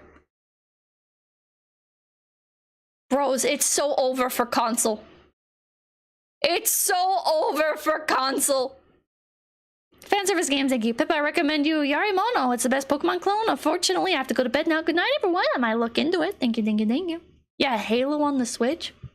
I would love to replay the original Halo games on the Switch. Well, not really, but you know what I mean. One, because of hardware-related issues, will probably get ported to the Nintendo Switch. In fact, we've heard that Mr. Phil Spencer himself, the guy from, Xbox, is willing to port 10 to 12 games at launch. So, by golly. But the big But what games? What games do you guys think it would be? Just get a PC? I have a PC. I have a Steam Deck. Consoles are just bad PCs. They kind of are. You know what somebody should do is make their console be like a home entertainment system, you know, like make it have like great connectivity with a bunch of other apps. Like they already kind of have it, right? Like consoles already have like connectivity with stuff like Netflix, right? But I feel like they just don't take it far enough. And they always like lock you out of a bunch of other shit. I feel like the problem is you can't like, there's no like, I guess like homebrew scene for it. Where it's like one problem is like Twitch, right? I like to watch Twitch streams. Watching Twitch streams is a fucking nightmare because most like smart TVs do not have a Twitch app. And then no consoles that I know of have a Twitch app. Maybe the Switch had one or does have one, in which case I probably mess with it and it probably sucks. STK, thank you. Bringing MS games to Switch was part of convincing regulators to allow Activision Blizzard acquisition, anti-monopoly practice. Oh, Xbox has one? Does it? What Xbox games? True. Concern a lot of people have with this brand new Nintendo. What else do you want them to do? I don't know, shit like being able to like broadcast your phone, I guess. Like that would be like a cool thing, right? If you could like connect your phone to your console and then get like being able to use your phone as like a keyboard to like send messages and stuff or to like type stuff, being able to use it as like a remote, being able to like integrate like smart home stuff if you wanted to with like the console, being able to just like let people make whatever they want to make on there, you know? You know what I mean? I'm a Pipkin Pippa fan, thank you. Can we talk about how Steam Deck fans exaggerate a lot how well a game runs on the Steam Deck? I personally have not had any issues. Sure, Cyberpunk or Baldur's Gate 3 runs on Steam Deck just with the visuals of Vaseline or applesauce. I have not played Baldur's Gate 3 or Cyberpunk just in general, so I have no idea how well they run. But I've never had an issue with a game like running poorly, I guess, or looking bad. I guess I haven't played that many different games on the Steam Deck though. Honestly, I feel like I use my Steam Deck as like a PS Vita. Like all of the stuff that I play on my Steam Deck is stuff that would have been available on a PS Vita back in the day. Stuff that's like rhythm games or visual novels or stuff that would like normally be locked to like Japan, but in this day and age is more accessible. I think the only like game that's like not like that I've played is Thymesia, and that ran perfectly, didn't have any problems. I don't know. I think the Steam Deck. I think the Steam Deck is good. Not worth it, but good. Ame-chan, thank you. I sold my Steam Deck because it can't run anti-cheat games, so I couldn't play a lot of online games. Really? Wait, what online games were you trying to play? I don't know if I've tried to play any online games now that I think about it. I should mess with my Steam Deck more and see what's like the, I guess, the limitations on it. Pippa has never seen an ROG Ally. I have seen those at Best Buy, actually. And I thought it looked like shit. I thought it just looked like a worse Steam Deck, but maybe it's not. Is the ROG Ally better than the Steam Deck? BDO, I have not tried to play BDO on a Steam Deck, but I don't have BDO on Steam. I didn't even know BDO was on Steam. It is? Oh, don't buy it. ROG Ally hate. Fan service games and you. The Headliners is also a perfect game for you. It's like Lethal Company, but you play photographers who take pictures of aliens and kaijus. Good night to you. Good night. BDO works on the deck, does it really? GTA Online, Apex. Rusty Shackleford, thank you. Buy an Odin 2 Mini. It's a PS Vita on steroids. I am going to buy one. I don't know when. I don't know when I'm gonna buy one, but I'm gonna buy one because I am very curious. ROG is more expensive than a Steam Deck. What the fuck? What the fuck? You know why I like the Steam Deck more than the Switch as well? Is I like achievements. I feel like Nintendo is fucking brain damaged. And for some reason, they don't like to add achievements to anything. There's no, like, feeling of progressing your account. Whereas with Steam, it's like, oh, when I buy a game, I get Steam points. And I can use that to buy stuff to customize my profile. I can buy new UI elements for my Steam Deck. And it's like, could I realistically just mod my Steam Deck to, like, get whatever fucking UI I want? Yeah, but it's fun to, like, oh, I accumulated these points and now I can put whatever on here. Or like achievements. It's like, oh, I 100%ed this game and now I can proudly display that on my profile for anyone to look at. Nintendo doesn't have that. There's no achievement hunting in Nintendo anything. And the profile aspect of Nintendo is non-existent. And the customizability died with the 3DS for some reason.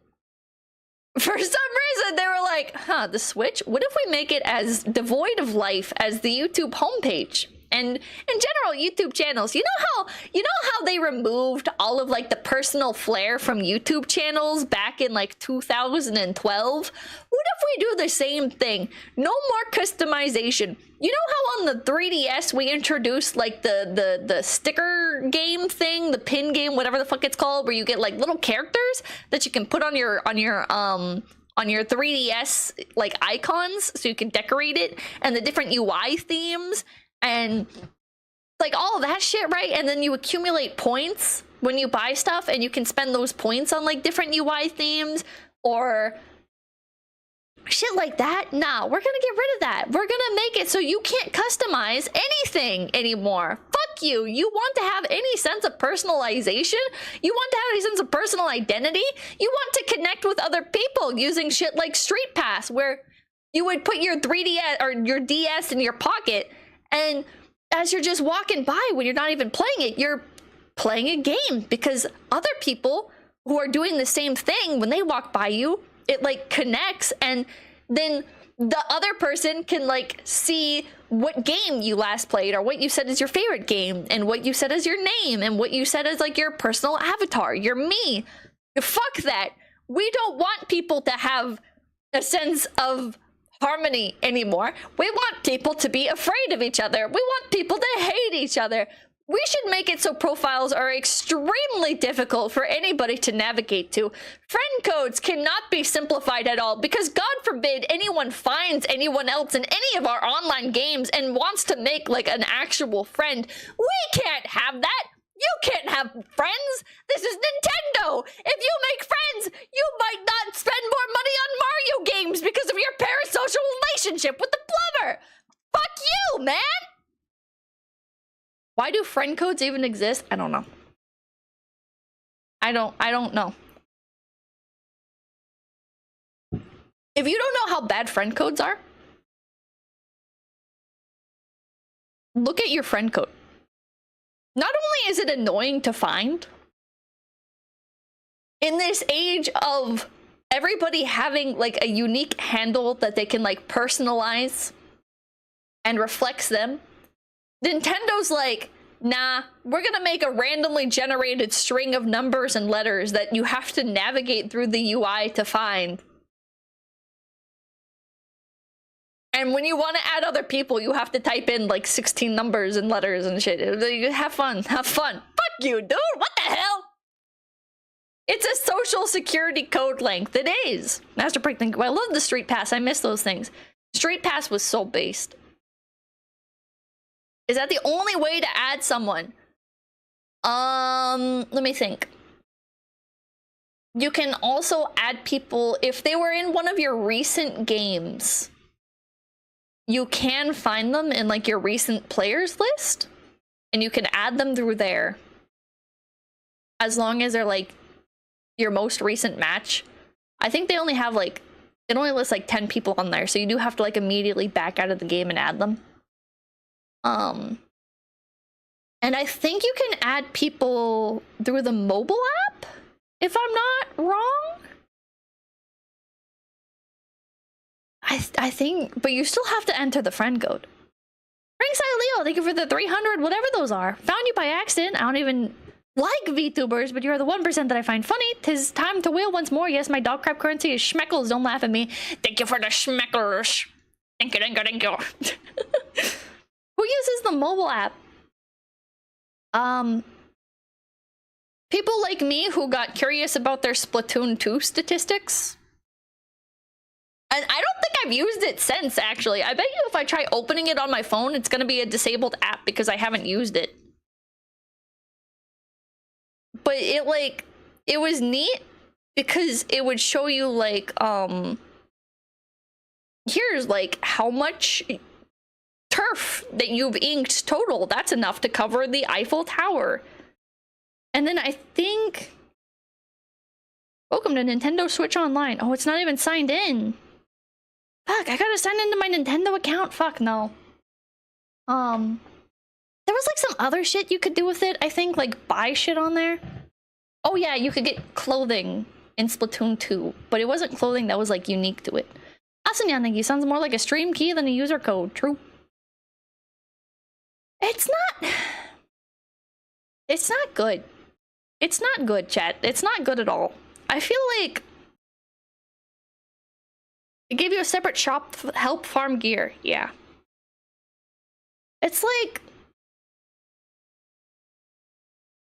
it's on the right track, right? Like if all of your game statistics and achievements were in the mobile app, that wouldn't be ideal, but at least you would have something, right? And if your profile was on your phone and you could easily like trade like profiles with people and add people through there, like at least it would be something, right? But the Switch like does everything in its power to dehumanize you. And now they're like removing all of the life from the Switch with the Switch 2. And it's like, why do you want to be sad, bland, and corporate? Aren't you supposed to be like the family-friendly alternative? Why are you doing this to your brand? Pumpkin thank you. Profiles and Street Passes probably got removed to protect the kids. Same thing with CSGO gambling. Who gave Timmy the credit card to gamble, Barbara? Yeah. But Street Pass, it's like you couldn't do anything really inappropriate. Leon Kerr, thank you.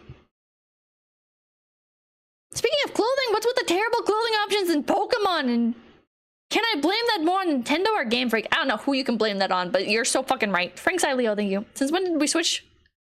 Wait, what? Since when did we get Switch PC Master Race here? I hate that PC is the Master Race. I really fucking hate that, like, everything is just, like, better to do on a computer nowadays. Why is it like that? You know, the reason to get something like a console is that, like, you don't need a whole ass computer, right? Is that, oh, all of my games are in one and I can do all of this game shit and I can just, like, clock out of my daily life and have fun immersing myself. And it's just not a thing anymore. It's not a fucking thing anymore. This is another reason why I want, like, a good handheld.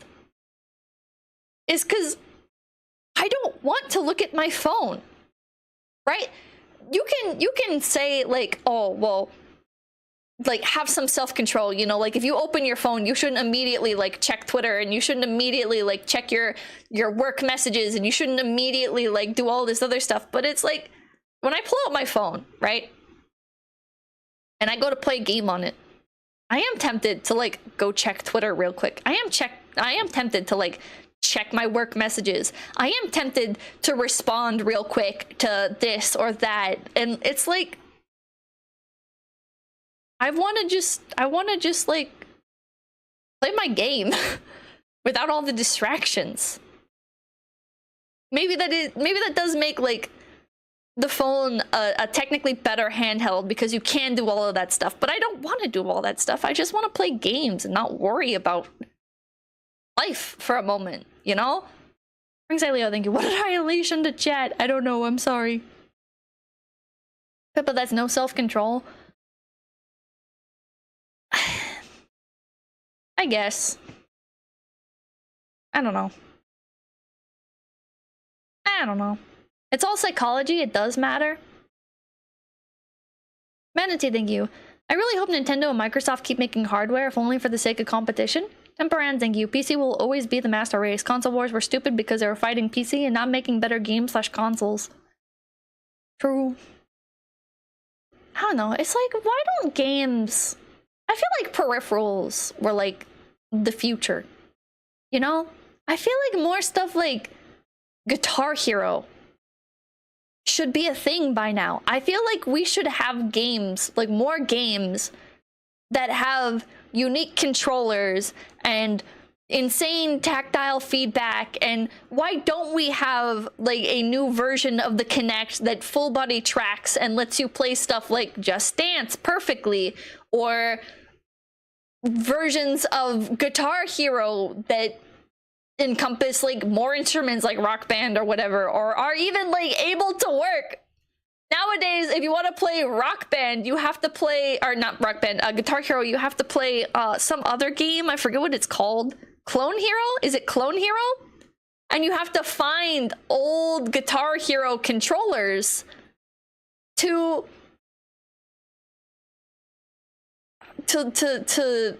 modify to be able to use to play those games. Why isn't there a new alternative to that? Why is everything just keyboard and mouse and controller, like existing, like, normal controllers? Like, there's no more special controllers. Beat Saber is a step in the right direction, but it's locked to VR. Accessories used to be pretty big, yeah. Racing games keep getting peripherals. They do. Racing games are lucky. Thanks, Ileo. Thank you again. Well, it's nice wailing for now. It's 5 a.m. Time to get that bread. I have to go to work and be a productive member of society that gets an actually livable salary. See ya, funny bunny. What the fuck, man? Doesn't your country have, like, a war or something? Why are you fucking coming after my country, man? What the hell? Arthas Menethil, thank you. PC Master Race, hail Lord Gaben. Also, hi Pippa, your best rabbit on earth. Thank you, thank you, thank you, thank you, thank you. There are people who make custom Clone Hero guitars, but nothing on commercial scale like Guitar Hero. Am I crazy, or should we not have stuff like Rock Band that is able to exist and thrive on something like the Switch, thanks to 3D printing and third-party sellers, and even like regular sellers? Oh, there's a ceasefire. Okay, continue on. Best rhythm game controllers are from Autism, who recreate arcade hardware. Why don't we have more stuff like arcade hardware at home? I don't understand. This is the future. Why don't we have projectors that project shit onto like the wall, and you can play rhythm games like on the wall and it just like works and shit? Like, I don't know, like, you know, like that one game where you like swipe, you play like patty cake with anime girls? Why don't we have stuff like that at home? I don't understand. Why is this stuff not readily available now? Why don't we have more options? Not wrong, thank you. VR feels like a step in that direction, but it will never become mass adopted. I like it, but it is not casual and it'll make people sick. I don't like VR right now. I feel like VR is really annoying. It's really annoying to get into. The hardware is extremely finicky. There's not that many games. The games that are on there are not very fun. I don't get it. I'm not into VR. I don't understand why VR is not further along as well. Am I crazy with that too? Why don't we have VR further along? Why does it feel like the games industry is making more money than ever and yet doing less? Thanks, Leo. Thank you. Say whatever you want, but I like my military issue M4 next to my bed in case some nutcase decides to come after me. Okay, well, you're right about that. Okay, fair enough. Technology isn't quite there yet. It should be, though. The games don't, thank you. It's not possible right now because of the battery power. Clay shelving, thank you. FCs and other Ninty practices that make playing with friends hard feel like they're paranoid that their platforms might be used as a vector for grooming, so they make it as cumbersome as possible. I guess that's gotta be it. Why can't we have shit like PictoChat nowadays? Why are these companies so dead set on protecting parents from having to watch their children? It's just insane. It's fucking insane. Console is that they showed off only Mario Kart 9, or whatever they're calling it. Technically, it's Mario Kart 10 because Mario Kart Tour was technically Mario Kart 9, but I think Nintendo's a little... I don't like Mario Kart. I don't hate it. I don't hate it. But I don't think Mario Kart is fun. The only time I have enjoyed Mario Kart games are on the Wii and on the DS, because it was very, like, non-committal to play it. I don't like booting up my Switch and having to wait through like 5 minutes of menus and everything in order to get into a game. It's not fun. Matsukaze Gaming, thank you. Money is going to... Also, the maps don't feel as fun anymore. Matsukaze Gaming, thank you. Money is going to investor stockholder pockets instead of being reinvested into the tech research for the company. The motion controls on the Switch don't work well enough to have fun playing Mario Kart.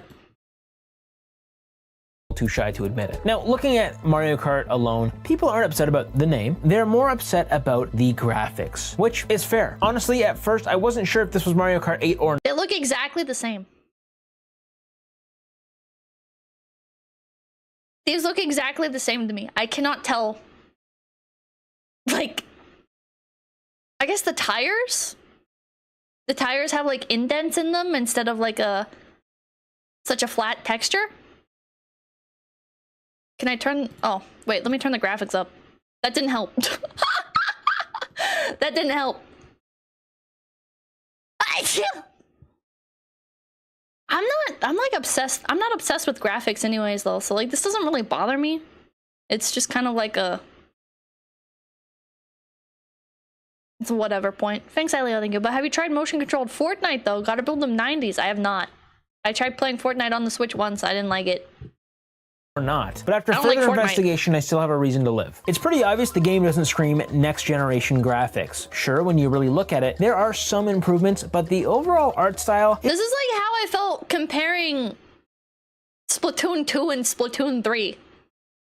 It's like if you squint your eyes and tilt your head to the left, it is like a little bit better, but it's also not noticeably better. So I don't know why you would even bother. Is that like too negative of a take? I don't understand why companies bother to make their graphics quote unquote better when it's like you could have invested that time into making the gameplay more fun and it would have been actually noticeable. Rock Samson, thank you. The filters are strong today. I just wish to convey I 1 hate the ATF and 2 want full access to all funds of all kind, as is my right. Is not exactly pushing boundaries. But hear me out, that's kind of a good thing. When it comes to graphics, yes, I long for the day I can see the pores on Mario's nose, but Nintendo isn't about graphics. They're about gameplay, and I think Nintendo is using the system's power in that direction instead. We can already tell that the scale of this game— I hope so. I hope it plays better. —is much bigger. Just look at the track. It looks massive. It's so vast that some people are even saying this— What about this looks so much bigger? Am I crazy? This doesn't look any bigger than a regular Mario Kart map. What about this? What? This might be an open world Mario Kart game, whatever that means. But I think the real power flex— They're not fucking making an open world Mario Kart game, you fucking idiot. —comes from the 24-player races, which doesn't seem like— one more lane, bro. They really one more lane, bro. Mario Kart. —a lot, but hey, it's double than any Mario Kart in the past. And I also think that they could add more if they really wanted to. 50-player online matches, Mario Kart Battle Royale, that would be insane. And on top of the— How many people did he say? The real power flex comes from the 24-player races, which doesn't— 24-player races. Am I insane? I feel like it should already be able to handle that. How many people can you have in a regular Mario Kart match? He said up to 50? I thought he was saying like up to 50 would be ideal. It's 12 right now. Why is it so low? Why is it so few? Netcode, you know?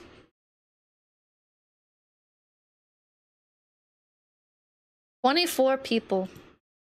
Maybe there's hope for games like Splatoon. Seem like a lot, but hey, it's double than any Mario Kart in the past. And I also think that they could add more if they really wanted to. 50-player online matches, Mario Kart Battle Royale, that would be insane. And on top of the absolute crazy level, we also see that there's over 20 confirmed playable characters. That's right, you can have up to 24 players, but only 20 characters are confirmed?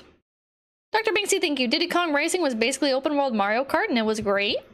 𝐿𝐴𝐻𝐿𝐼 is still in this game. And he's looking kind of cute. Anyways, am I worried about Mario Kart graphics? No. Gameplay beats graphics any day, as long as it runs at 60 frames per second and check the swap note case if you can. Nintendo killed it back then on the 3DS day. Swap note, I don't even know what that is. It's a tad better than Mario Kart 8. I'm a happy racing guy, my guy. While we're on the topic of games, you might have noticed this during the section where they talk about backwards compatibility. That's a little asterisk that said not every game would be playable. I mean, this makes not backwards compatibility for every game sense. Most likely there are going to be a few games that won't work on this thing, and I think that they had to say this because, let's be real, I can't just go buy Ring Fit Adventure or Nintendo Labo and expect to play it on this system. Wait, is Ring Fit Adventure not gonna work?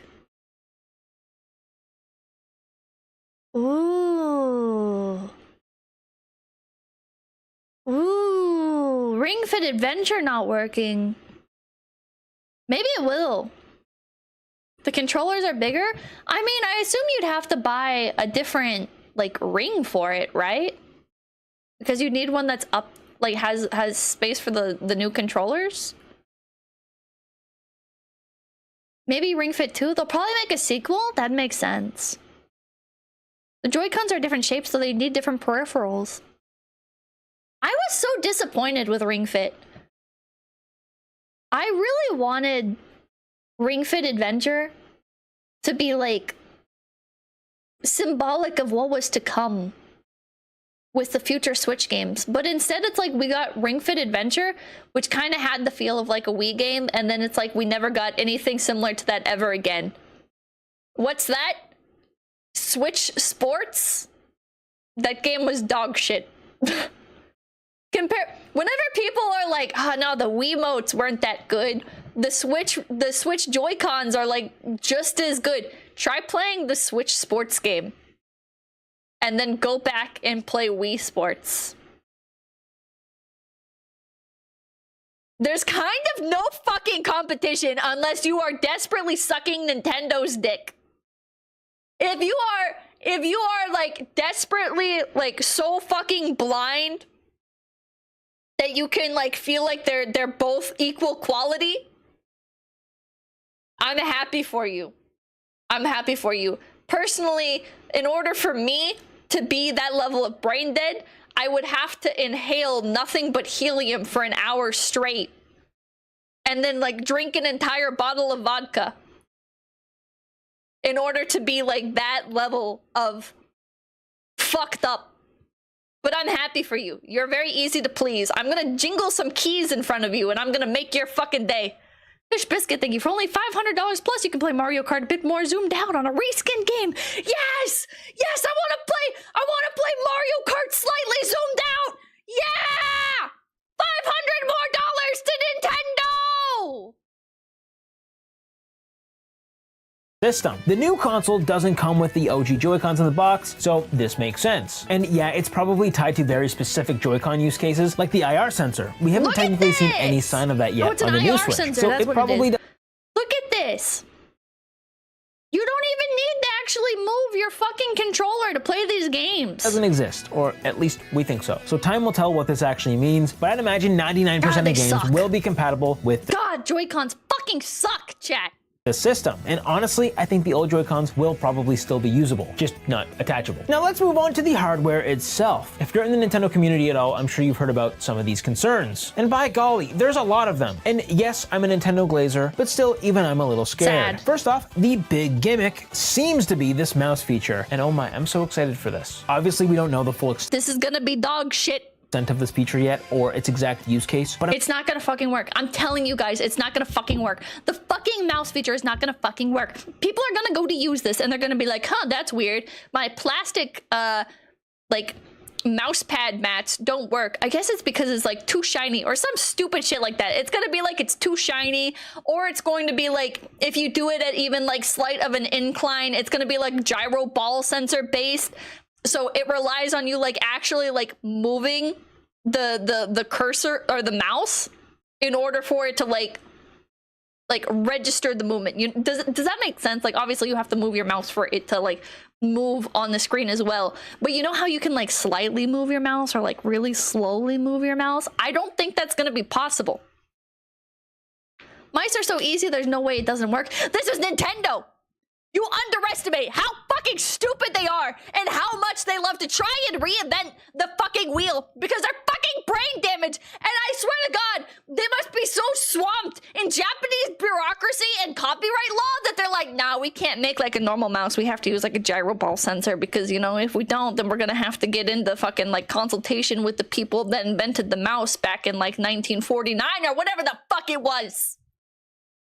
I'm so curious to see how it'll be implemented into games. This could be a huge benefit for games like WarioWare or Mario Maker 3. And yes, you better believe Fortnite is about to be filled with sweaty Nintendo gamers. Fortniters on Absolutely not. I do not believe you. I do not believe you. It's gonna run like dog shit. Spectre Dooley, thank you. If Nintendo can screw up a joystick, they will screw up a mouse. They will. They absolutely will. I am willing to bet it's not going to work on certain surfaces, and it's going to have to require like a specific amount of movement to actually make it work. And 3, I don't think, yeah, mouse burps. I don't think it's going to be able to be adjusted at all. Stuff like DPI, I don't think you're going to be able to do it. Kaneko, thank you. I can already hear that they'll fix the mouse function in the Switch 2 Pro. I can hear it as well. I can visualize all of the posts of people saying like, oh, well, you shouldn't expect it to work at launch. Why would it work at launch? This is like a brand new amazing hardware that Nintendo has invented because again, they couldn't get mouse perms. So they had to use like a gyro ball or a fucking specific type of light sensor that only reflects off of fucking microplastic red bee, whatever the fucking proprietary fucking mouse pads. It's not gonna work. Is that gonna work? And people are gonna be like, well, yeah, but of course it's not gonna fucking work. Nintendo just did this themselves. Blah, blah, blah. And wait for the Switch Pro 2. Wait for it, bro. Wait for the Switch 2 Pro. Wait for the Switch 2 Pro secondary mouse hardware accessory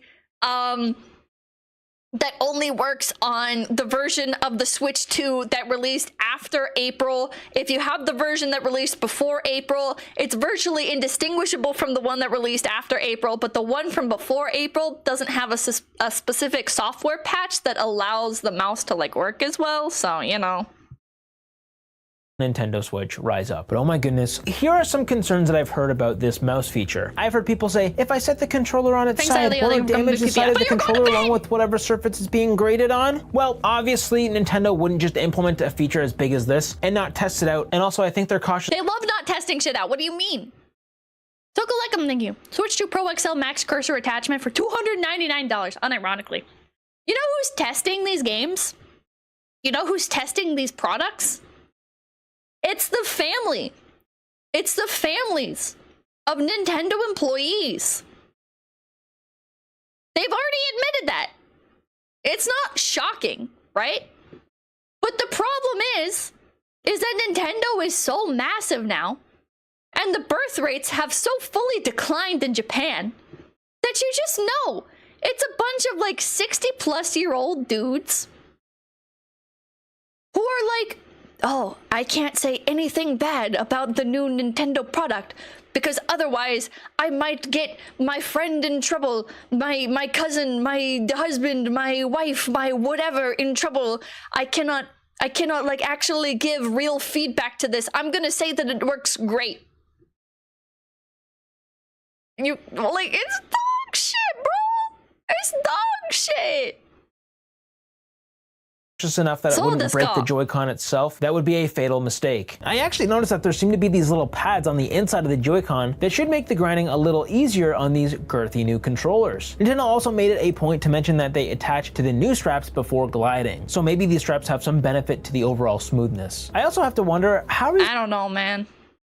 I don't fucking know. Maybe these straps have some benefit to the overall. That wouldn't break the Joy-Con itself. That would be a fatal mistake. I actually noticed that do you guys think that this is like the sensor for the mouse? Or do you think it's back here?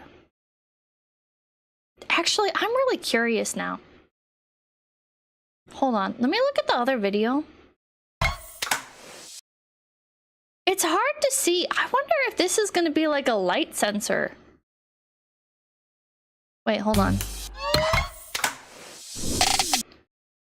Wait, did you guys see it? Wait, no, but this isn't the... I don't know. That is a light. That is a light sensor. That must be the mouse part. That must be the mouse part, chat.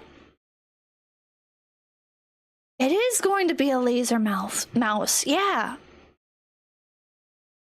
Oh my god. How are they gonna fuck this up? Even like shitty mice still work good enough. How are they gonna... Oh fuck, I wonder how they're gonna do it. They're gonna find a way. They're absolutely gonna find a way. I'm just struggling to figure out how now. It's gotta be like you're not gonna be able to adjust the DPI. And I bet there's some other sort of like backwards hardware that's gonna make it fuck up. I don't know. It's still going to get stick drift. Why do you even need to adjust the DPI? Have you played games on your computer before? Do you have a computer? I don't think you have a computer. I don't think you've ever used a mouse before if you're asking that question. Ziggurat, thank you. Remember how the first laser mice sucked? I don't think I ever had one when they were that bad. I used to have The ones with the balls in them, like the rolly balls that you would have to periodically clean the gamer gunk from. Aquadal, thank you. Imagine they ship it with a paper thin mouse pad. Imagine it only works on like proprietary surfaces. Can you imagine? Oh wait, I do remember the red laser mice where you would like flip over your mouse and you would look at it and it would be like flashing red. And I remember in computer class they told us that if you look into the light it'll make you go blind. Don't you think that tiny button on the center of the screen that's hard to press might be the DPI toggle? I don't know. Nintendo also made it a point to mention that they attach to the new straps before gliding, so maybe these straps have some benefit to the overall smoothness. I also have to wonder, how are you supposed to use this feature if there's no hard surfaces around? Would I be able to just wipe the Joy-Con on my pants? I don't think you'll be able to. I'm gonna say that handheld bros have to take another L, and this is going to be designed mostly for like console play. Thanks, Ilea. Thank you guys. Thank you for your concern, but I'm on kitchen duty at my military base right now. I am work. Okay. Sleepy Dan, thank you. I used to work at Nintendo's QA department during Wii U and 3DS. No joke, they do most of it in the USA, and they were more thorough than most then. Really? Huh. That's when I'm sitting on the couch. I guess because Americans are better at breaking things. And would this feature be completely useless in handheld mode? And when the inevitable Switch Lite comes out, will it just straight up deny this feature altogether? Yes, so many questions. The answer to that is yes. We had about this feature, but only time will tell. Again, the budget model of the Switch 2 is absolutely not going to have any of the good features. I have to assume Nintendo is either planning to use this feature sparingly for hardcore gamers, or it'll be built into more than just a mouse function, maybe something weird like Labo 2. Another concern I've seen— Labo is dog shit. Do not make another fucking Labo. Neptunia, thank you. The sensor cover is probably going to become cloudy over time and just stop working. Ooh. Ooh, I wonder.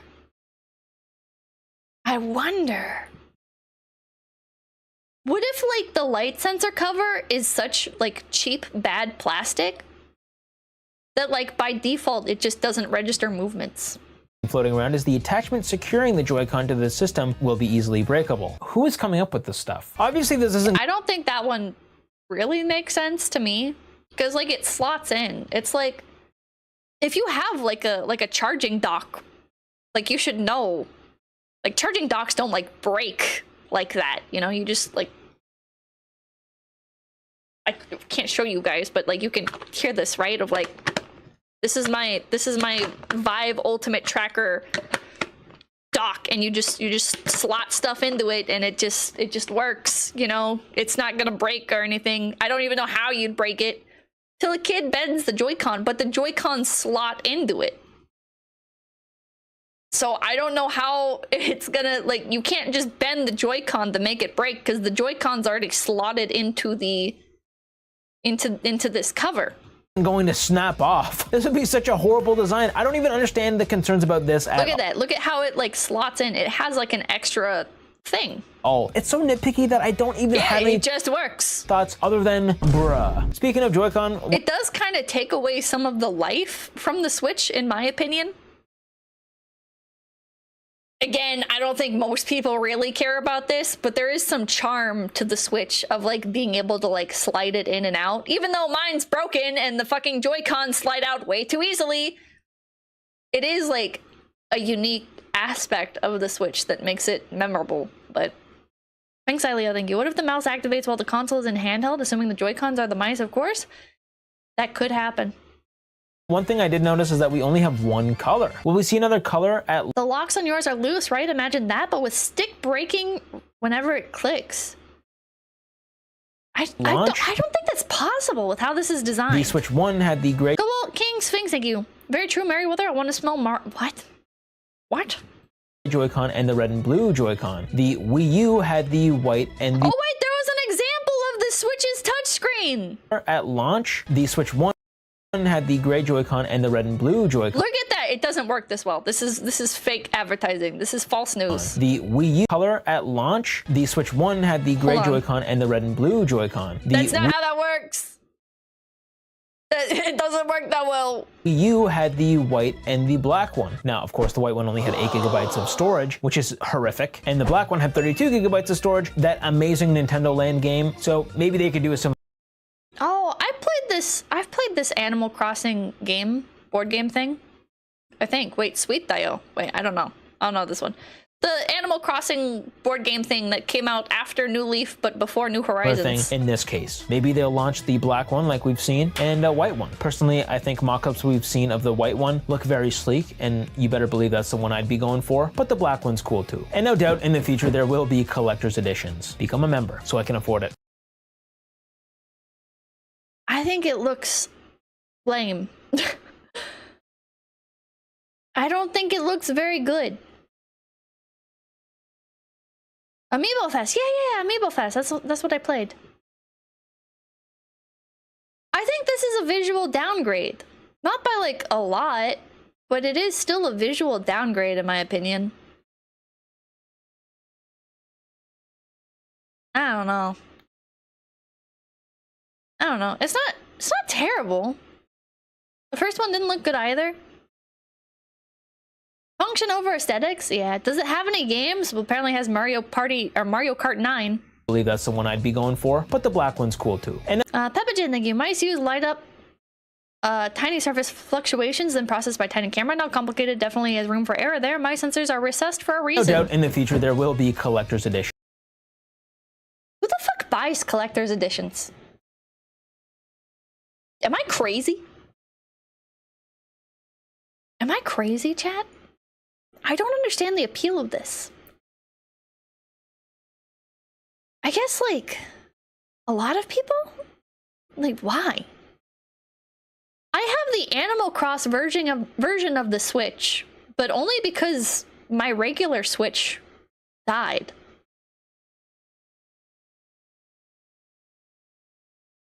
They're neat designs and they're not around for long. I feel like if my Switch hadn't died, I wouldn't bother. You know? It's like these are usually more expensive. I got mine for regular retail price because I managed to find it in Target or whatever the fuck.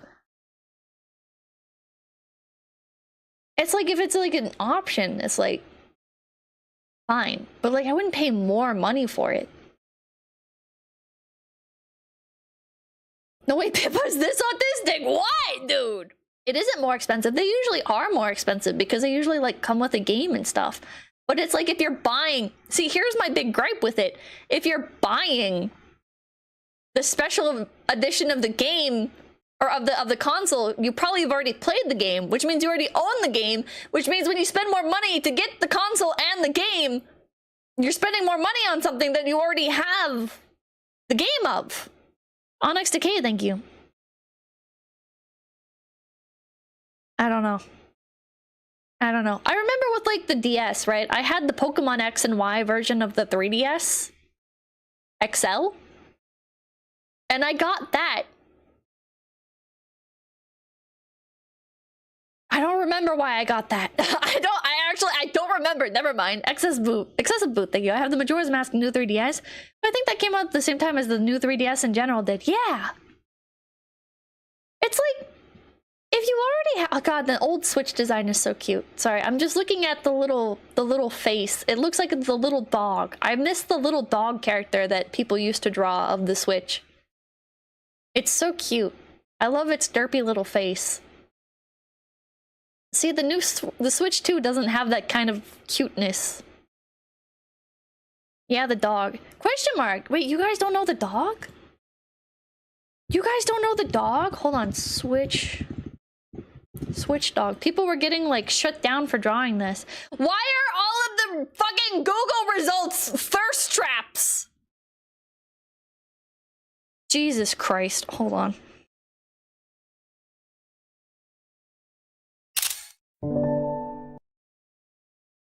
The fucking Goonerification of the Switch dog. Here's like a normal one. See, it like looks like a little dog, so people made it into like a little mascot. There was actually somebody that made like a VTuber design of the Switch dog. By the way, Big L from Nintendo to not make Nintendogs for the Switch. I remember the Switch dog. Hell yeah. Oh, the Switch dog gooning. No! Now Drought giving birth. What is wrong with you? It's cute. Reminds me of those old Robo dog toys, yeah. Missed opportunity. They should have made a game where you get to play Nintendogs, but it's the Switch dog, so it's like kind of fucked up and robotic.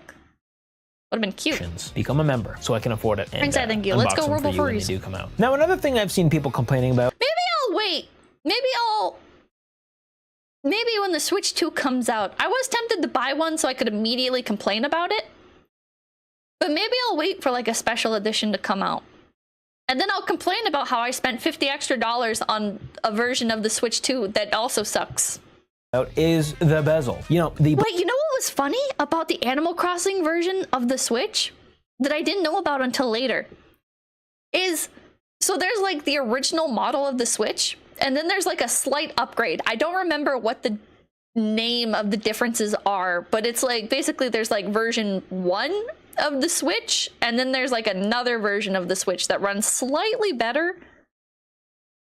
OLED. No, it's not OLED. It's not the OLED Switch. It's called the OLED. No, it is not, Marcy. You are thinking of a different thing.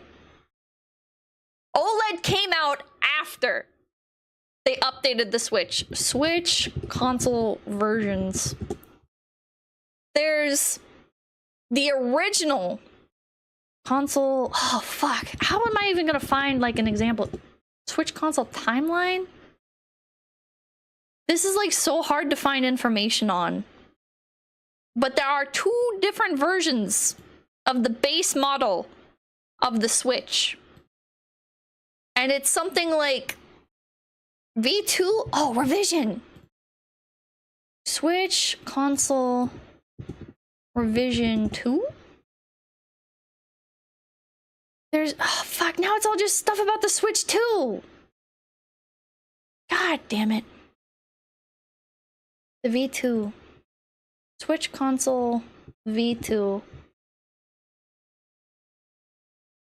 Okay. Wait, there's no like handy graphics I can show you guys. But basically there actually is like a better Switch, kind of. Basically, for those of you who don't know, it's fucking difficult to find information about this, but there's 2 versions of the original Switch. Look for Mariko Pippa, that's its code name? Switch Mariko. Second generation of the Switch. Known as V2. Okay, there's no like good pictures. Well, whatever. Anyways, basically, there's 2 versions of the regular Switch. There's the first version that came out, and then there's the second version that came out. And it's pretty hard to know which one you have. I think if I remember correctly, you just have to go based on like how well it plays games and how long ago you bought it, because yeah, they look identical. But the original version of the Switch cannot run stuff as well, and it has a weaker battery. V1 model number has HAC-001, V2 has HAC-001, parentheses 001. Ah. There we go. Okay. Yeah, with this update, you can no longer break your system. Yeah, so the reason why original Switches are a bit more sought after is because they patched it with the second edition. They made it so, along with like these minor hardware upgrades, they also made it so you can't as easily jailbreak it and like emulate games and stuff. Brighter screen. Does it have a brighter screen? The paperclip trick. Yeah, there's like a paperclip trick. I forget all about that shit. But yeah, the Animal Crossing version of the Switch is the old version. Why did they do that? I am 90% certain that the Animal Crossing Switch came out after they released like the new version. So why is the Animal Crossing version the old version? Why did they do that? What? That doesn't make any sense. My Animal Crossing is the patched version? It is the new version. I'm pretty sure mine is the V1. Animal Crossing is patched. It's not jailbreakable. Check my super chat for answer. Brady Bobbert, thank you. Pippa Rant / Pip Podcast is always appreciated. I don't see your super chat right now. Hold on. It's Nintendo. Oh, V1 Switch has worse battery life. V2 has smaller processor and better battery. Also, hit me up if you need Switch repairs. V1 is shiny, V2 more dull. I need to like go grab my Switch now and compare. The AC Edition Switch did come out after the V2 Switch. Anything is jailbreakable, just someone hasn't found it yet. Good night, Manatee. I have launched Switch too. V1 had a hardware flaw that allowed it to be jailbroken. Maybe it is. Maybe it is the V2. I don't know. I could have swore that it's the V1. There are V1 unpatched, V1 patch, and V2 patch along with the Lite and OLED. Alright, thank you. Pippa tried jailbreaking your Switch live on stream to check if it's V1. I'm not gonna fucking jailbreak my Switch and get personally assassinated by Nintendo lawyers. Jesus Christ. It was jailbreakable with a single chip? God damn. God damn. Anyways, back to the video. Black bars around the edges. And yeah, they're noticeable. Is the performance as bad as your previous one? Yeah.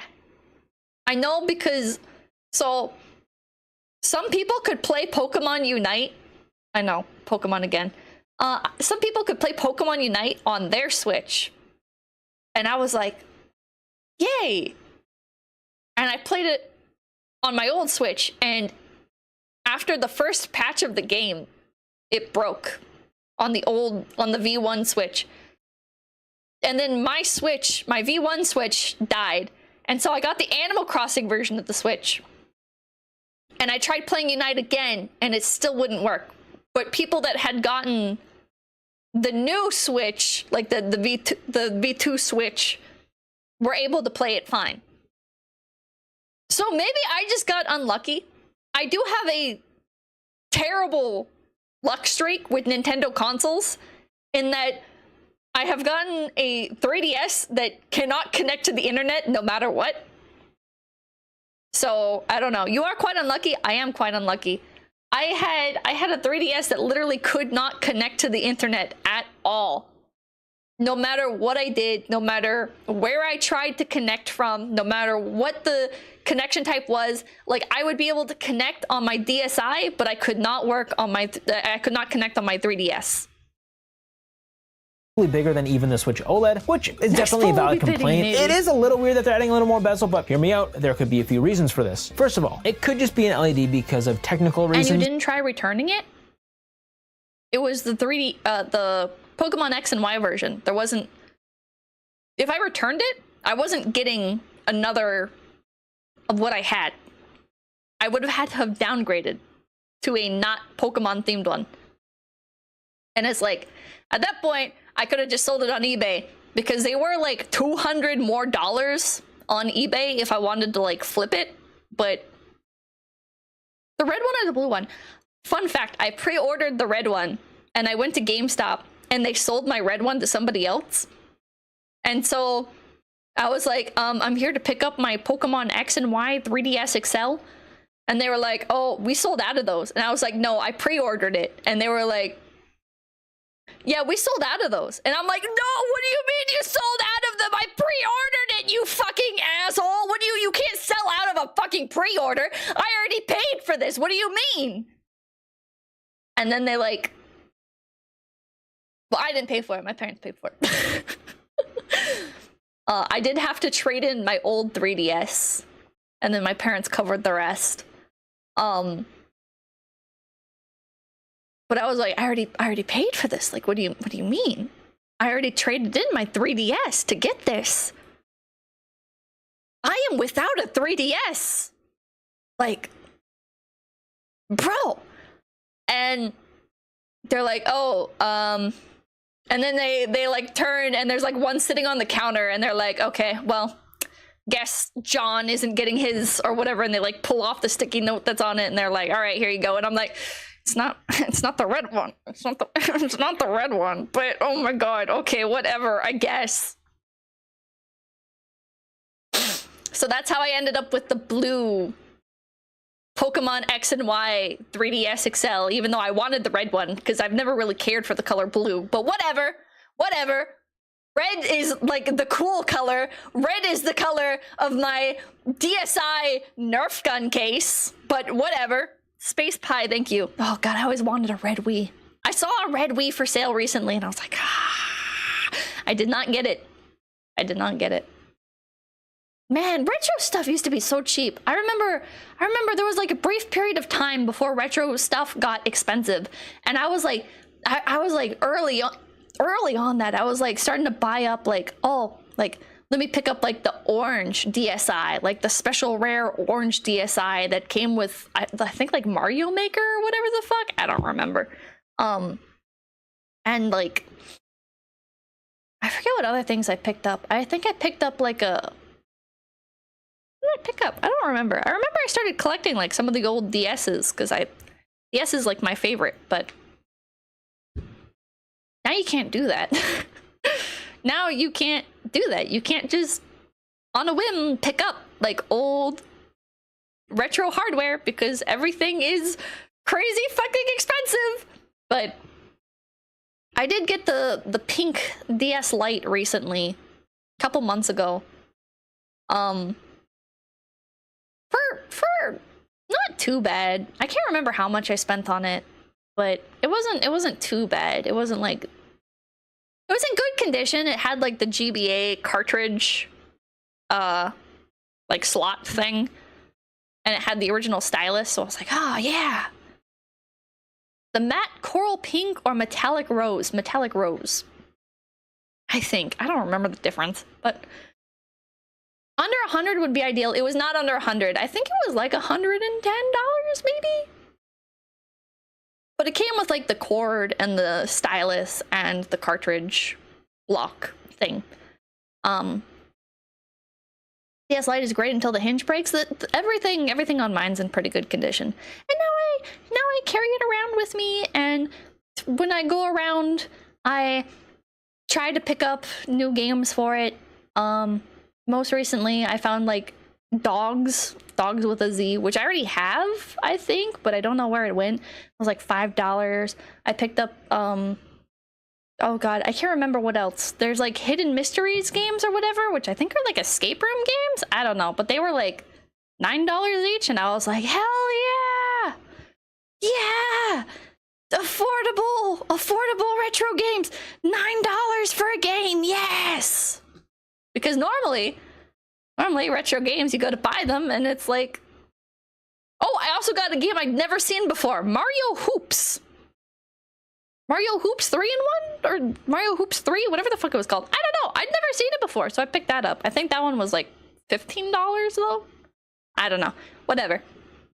Back to the video. And they couldn't get an OLED to stretch out that far. Another reason is because the Joy-Con go inside of the controller, that they needed to make the black bezels on the side of the screen for some reason. I don't know. My honest guess is that they just wanted a slightly bigger bezel now so that when they eventually release an OLED model, they can increase the screen size again while keeping the same Joy-Con. Business at its finest, ladies and gentlemen. Now speaking of the... Scam! That is gold, is it? Is it a good game?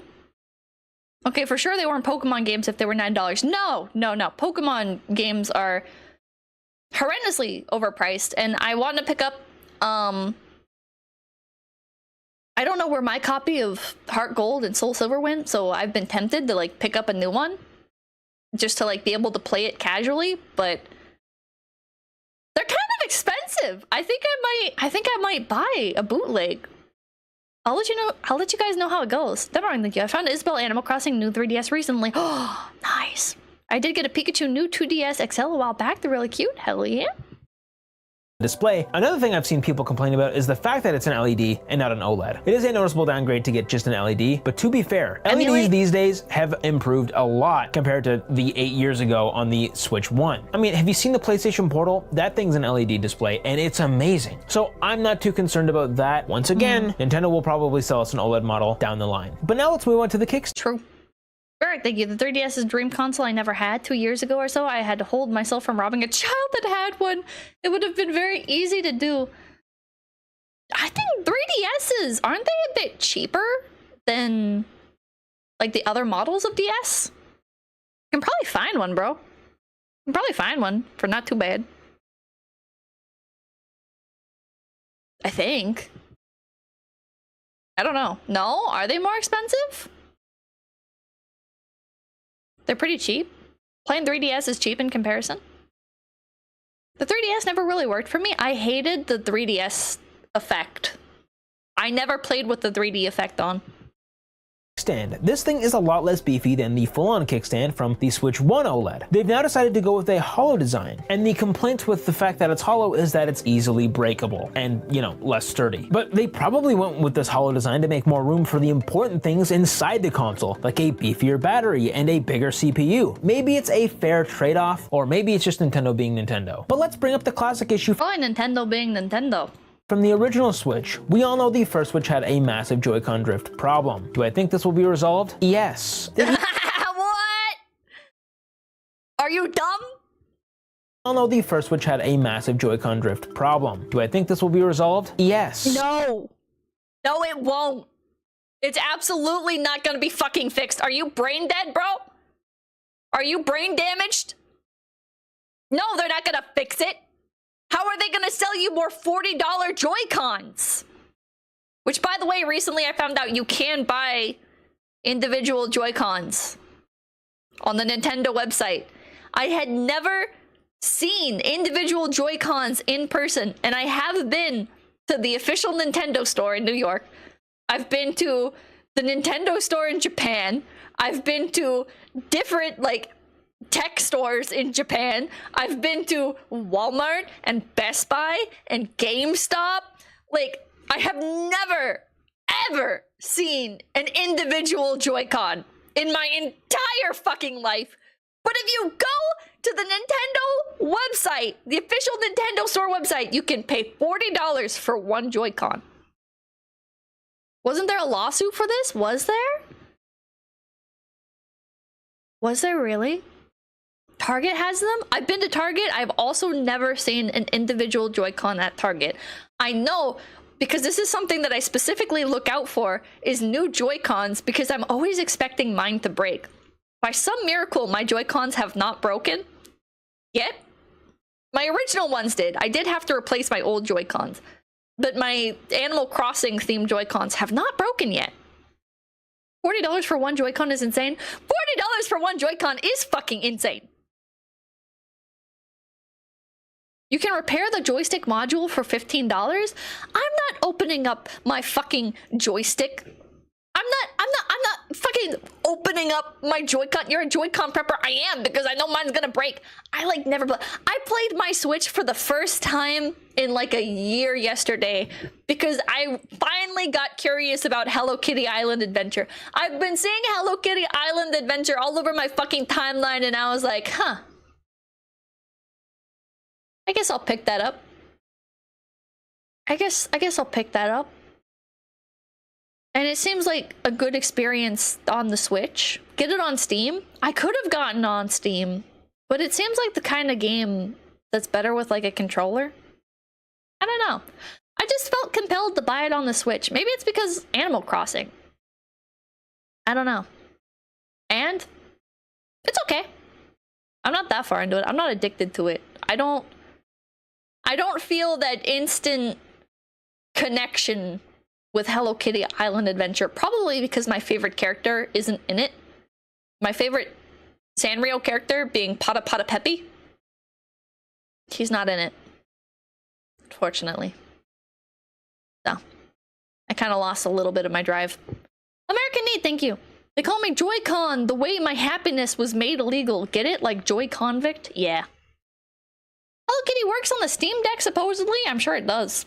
A lot of shit works on the Steam Deck. I don't know why people are like, nothing works on the Steam Deck. Anything I've tried playing on the Steam Deck has worked on the Steam Deck. I feel like if the Steam Deck has, or if the game you're trying to play on the Steam Deck has native controller support, it's gonna work on the Steam Deck. Like, I don't, like, what are you trying to play on the Steam Deck? What are you trying to play that's not working? Because it's got to be something that just by default doesn't have native controller support. And if that's the case, then yeah, no shit, it's not going to work on the fucking Steam Deck because it doesn't fucking support controller. Like, what are you doing? Didn't they say multiplayer games? I haven't played a multiplayer game on the Steam Deck, so I don't know. Games with anti-cheat? Bro, I don't fucking know. I don't know. I even got Deus Ex working on Steam Deck. Okay, that's surprising. Because that doesn't like work natively even on Steam. Several multiplayer games don't work because they're lazy to make an anti-cheat for Linux. PC technically, FPS shooters, Call of Duty, Fortnite don't work. Well, if you're a Fortnite fan, you probably already own a Switch, so just play it on that. Luckily, the Wi-Fi module on the 3DS looks to be replaceable. Is it? They even made a point to emphasize the new sticks in the trailer, so I don't think it'll be a problem at all this time around. And now the elephant in the room, the price. Rumors suggest that the Switch 2 might come at a hefty price tag. Some leaks have pointed to the price between $400 and $500 USD. Heck, if this is true, it's dead on arrival. I don't think now is the time to be introducing a $400 to $500 handheld. If it's $300, I still think that's steep. In the current market, $300 I think is too much for a handheld / console that runs like dog shit.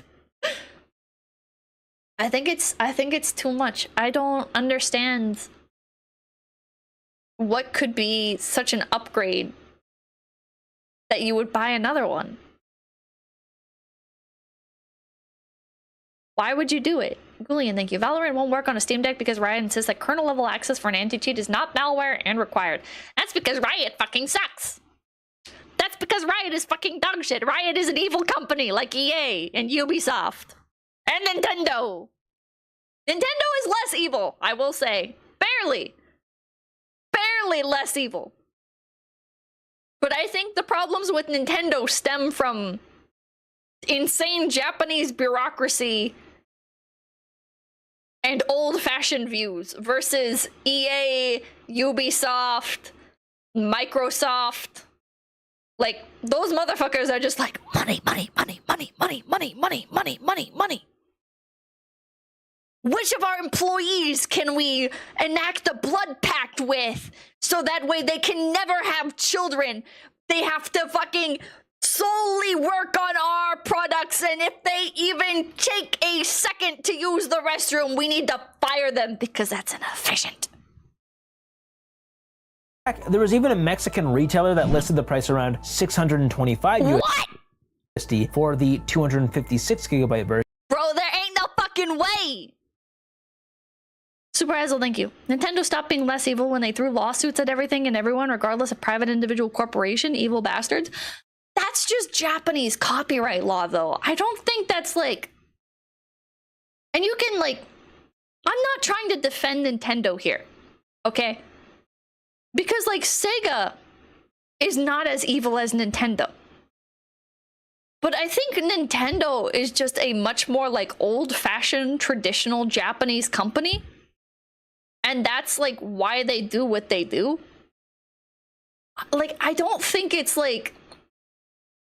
Sony doesn't do as much. Sony is fucking evil. What do you mean Sony doesn't do as much?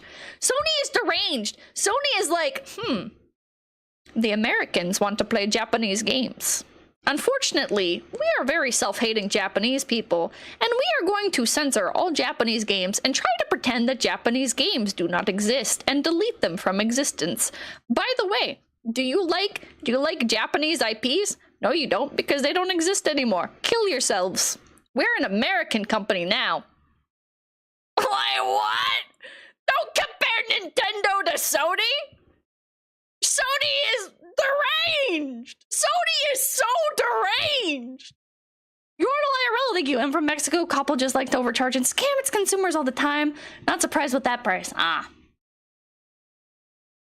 version and $725 USD for a higher configuration. Jesus However, a survey Christ. among gamers showed that over 50% believe the new console will debut at $399. If this thing costs modern audience, if you hate companies that go modern audience, then you should hate Sony, because they're like the OGs of doing that. They've been doing that since like 2010. They're horrible. Sony, it's like the PS Vita like died. It flopped in the West. And then Sony was like, okay, we have to do everything in our fucking power to get back the American market. Okay, we have to do everything in our fucking power. You don't understand. We can never release another handheld ever again. Oh my god, the Vita fucking flopped, and the fucking PlayStation 3 and the PlayStation 4 aren't like flying off of the shelves like to the extent of like some of our competitors. Do we have to kill all of our Japanese IPs? We have to censor everything. God forbid there be booba in our games. The Americans won't like that. The Americans, they don't know what boobs are. We have to keep them out. Keep them out. The Americans don't know what Japan is, okay? They think it's like a fucking type of Teflon. We have to keep that shit out of here. No Japanese stuff at all. Don't worry, Americans. We'll protect you. We're here for you. We love you. We love you. We love you. Collaborate with another fucking music studio. Collaborate with another fucking big name artist. Collaborate with another fucking graffiti artist. Collaborate with all the fucking American shit that we possibly can, because we hate Japan. Sony's evil! Anywhere near the price of the PS5 or Xbox, we might have a slight problem. I mean, I love me some Nintendo magic, but I'm not out here trying to sell a kidney just to play Mario Kart 9. I mean, Nintendo could literally make this $600 and I'd buy it because, you know, it's my job. I honestly believe— I was gonna say, if he said he was gonna buy that anyways because Nintendo, oh man. Like, I can kind of justify with Pokemon, right? It's like, oh fuck, I buy every Pokemon game that comes out, and it's like, that's still bad, but at least I'm not like spending like $600 on it, right? I'm probably about to be with how much Nintendo's jacking up their prices on their games, but it's not $600 yet, so man. Can I just vent real quick about something that's not related to any of this? Resident Evil Village, I bought the season pass for, and they came out with like no DLC. I'm waiting for them to do that with Pokemon. I'm waiting for it to be like, I guess they kind of already did do it, but they like made you pre-purchase. They didn't make you. They gave you the option to pre-purchase the 2 pieces of DLC for Pokemon Scarlet and Violet. And so I did that, and it was terrible. It was terrible DLC. But like, at least like you knew that it was just 2 pieces of DLC. Versus Resident Evil Village, I cannot believe I bought that. If I had known that they're like, what did they actually come out with for Village? Hold on, let me look. Hold on. What season pass? What did you get for your season pass?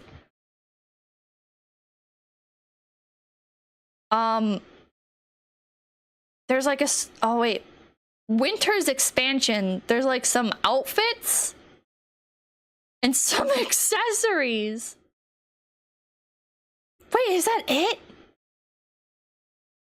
Wait, they added like nothing. What the fuck did the season pass get me? What? What do I have?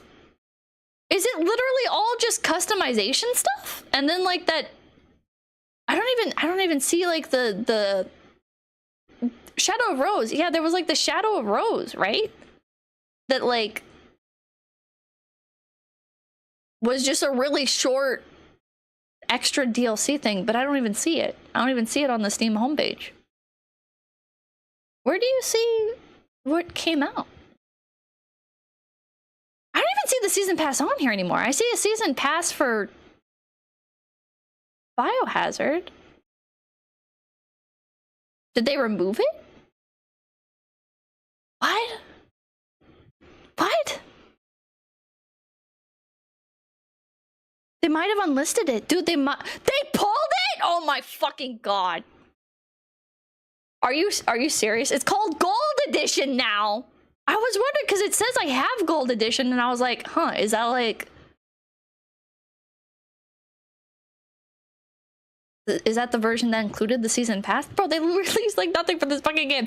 I'm waiting for Nintendo to do the same fucking thing. I'm waiting for Pokemon to come out with like a season pass, and it's like they do the same thing that they did with Scarlet and Violet, where they released 2 pieces of unfinished DLC that nobody wanted. Abstriders, thank you. It's not about what you got out of it, Pippa. It's about what they got. That's so true.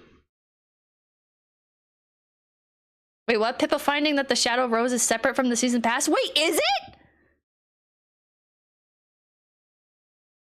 Shadow of Rose didn't even come with... What? What did I get for buying the season pass then?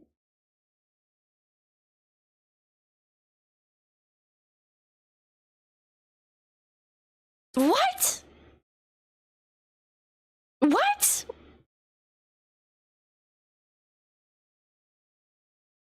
Was it literally just cosmetics?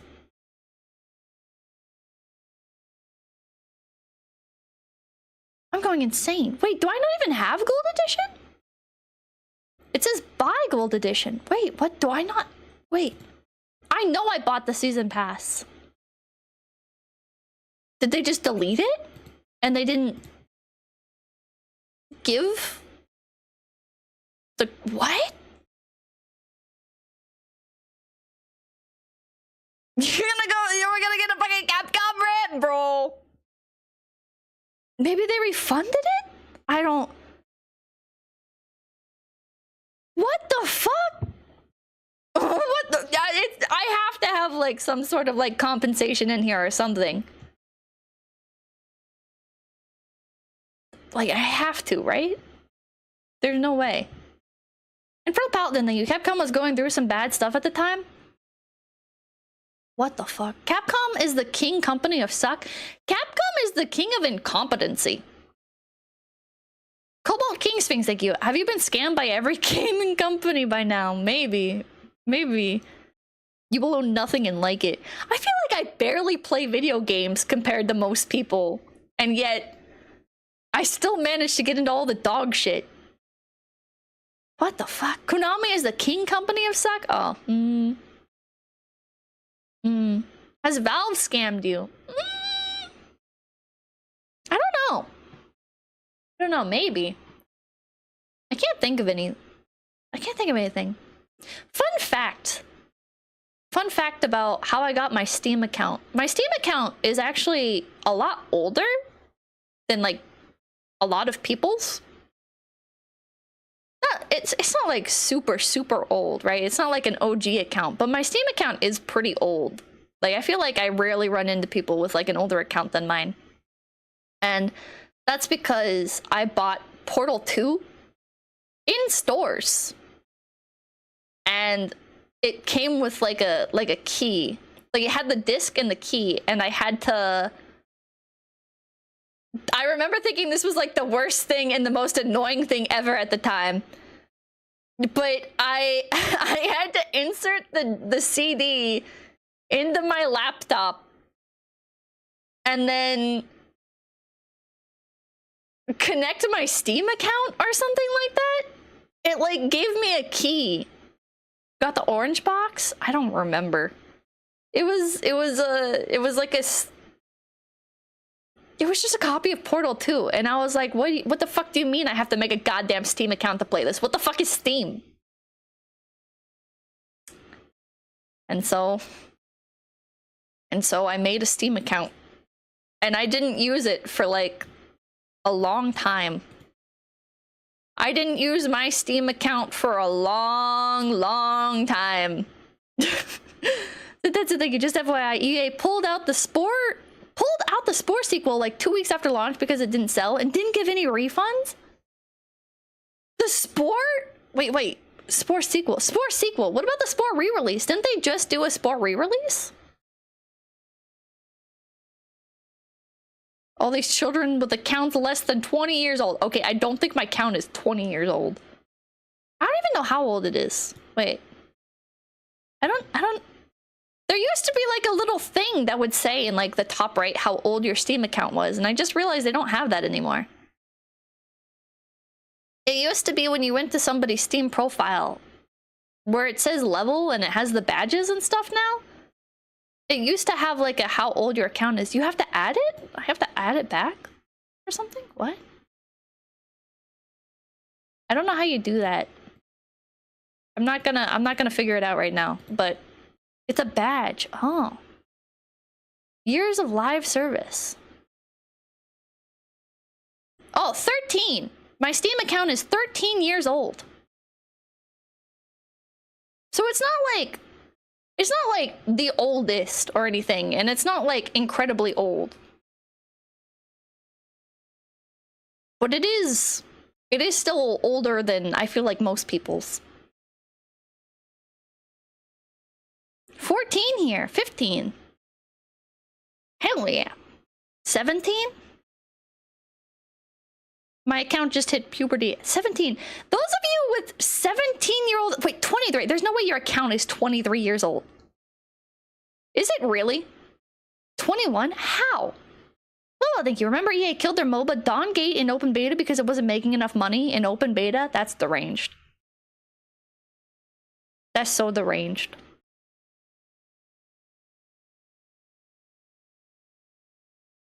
The OGCS source players. I don't even know what that is. There's some old people in chat. Well, now I don't feel as proud of my account. Now that I'm seeing so many people that have accounts older than mine. But I feel like generally, like back in the day, right?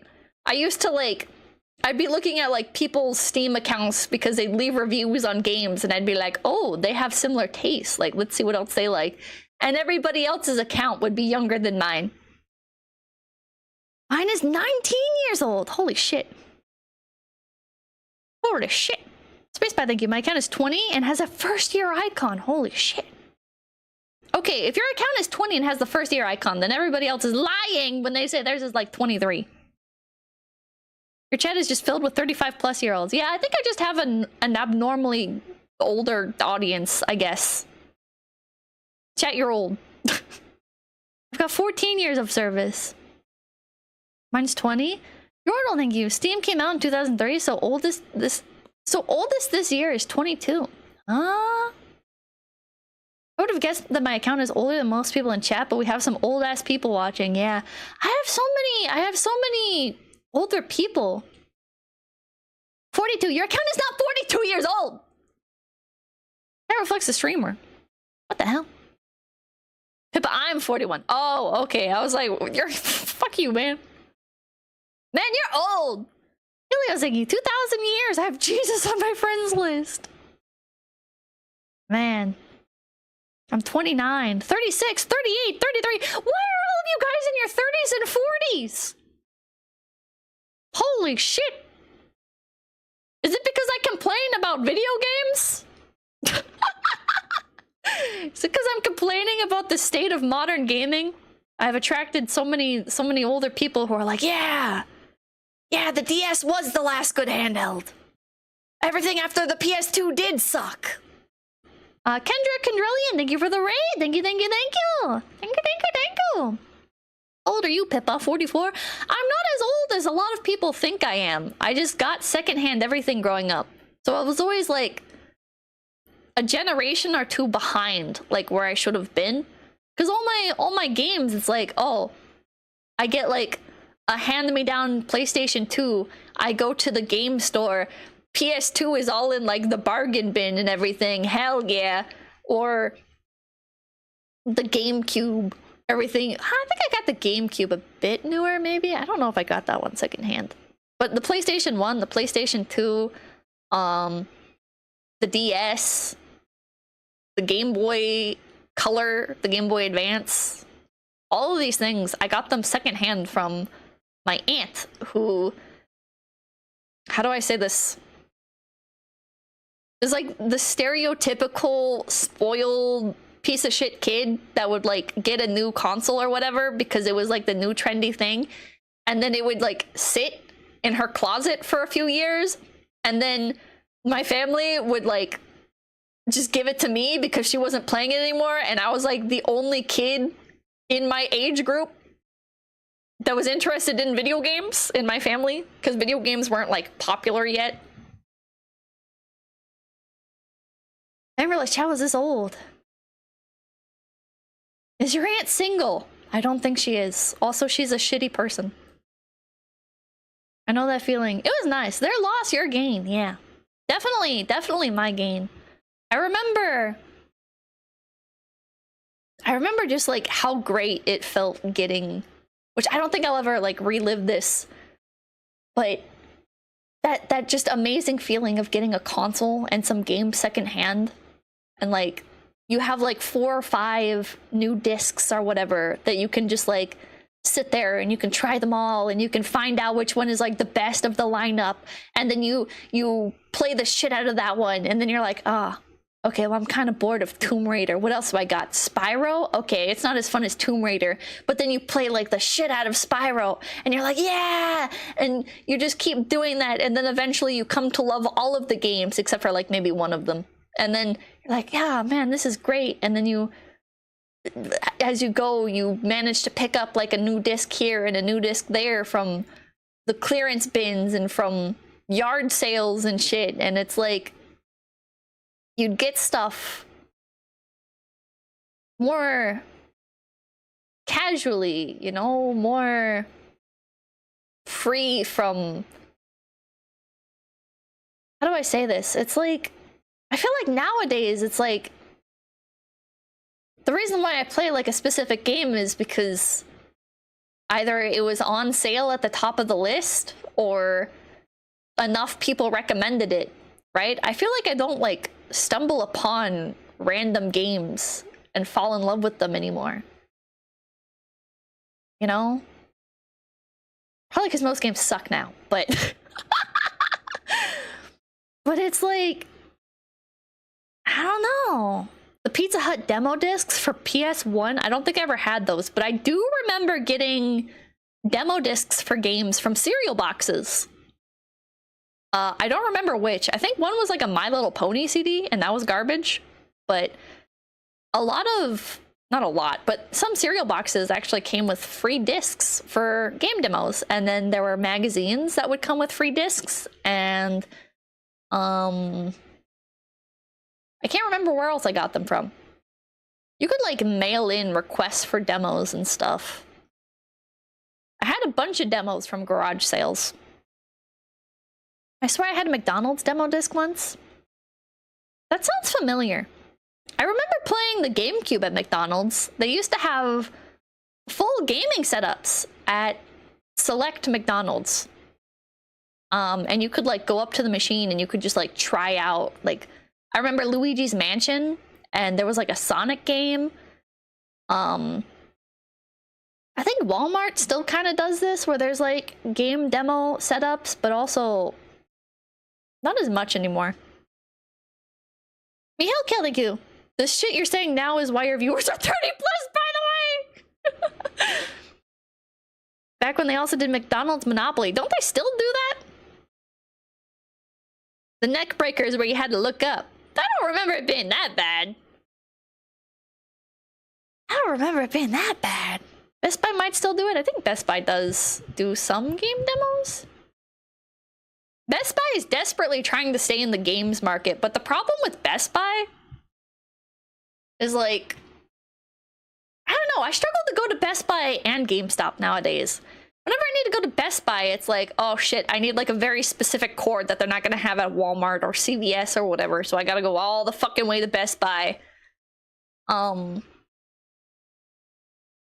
But like, I don't know, games are just more expensive at Best Buy.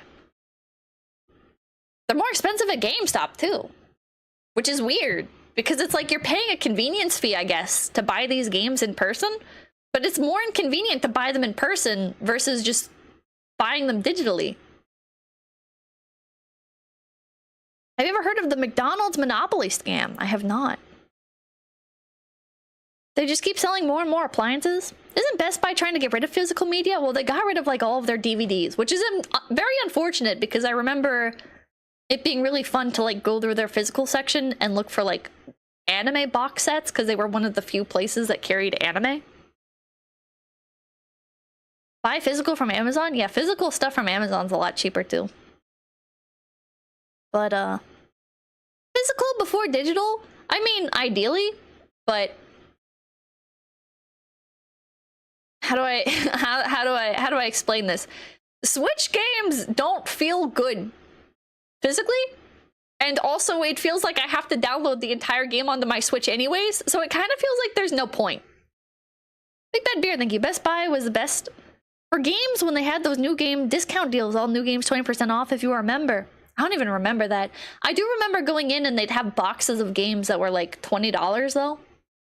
And that was sick. That was fucking sick, dude. I don't know why they don't do that anymore. Nowadays, they still have the boxes, but you look in them and it's like a controller and you take it up to the register and they're like, that'll be $60. And you're like, but it's $60 new. And they're like, yeah, didn't you grab it off the shelf? And you're like, no, I didn't grab it off the shelf. It was in the clearance bin. It was like, I remember playing so many mid games back in the day too. Don't have patience to play mid games anymore. I guess I don't either, really.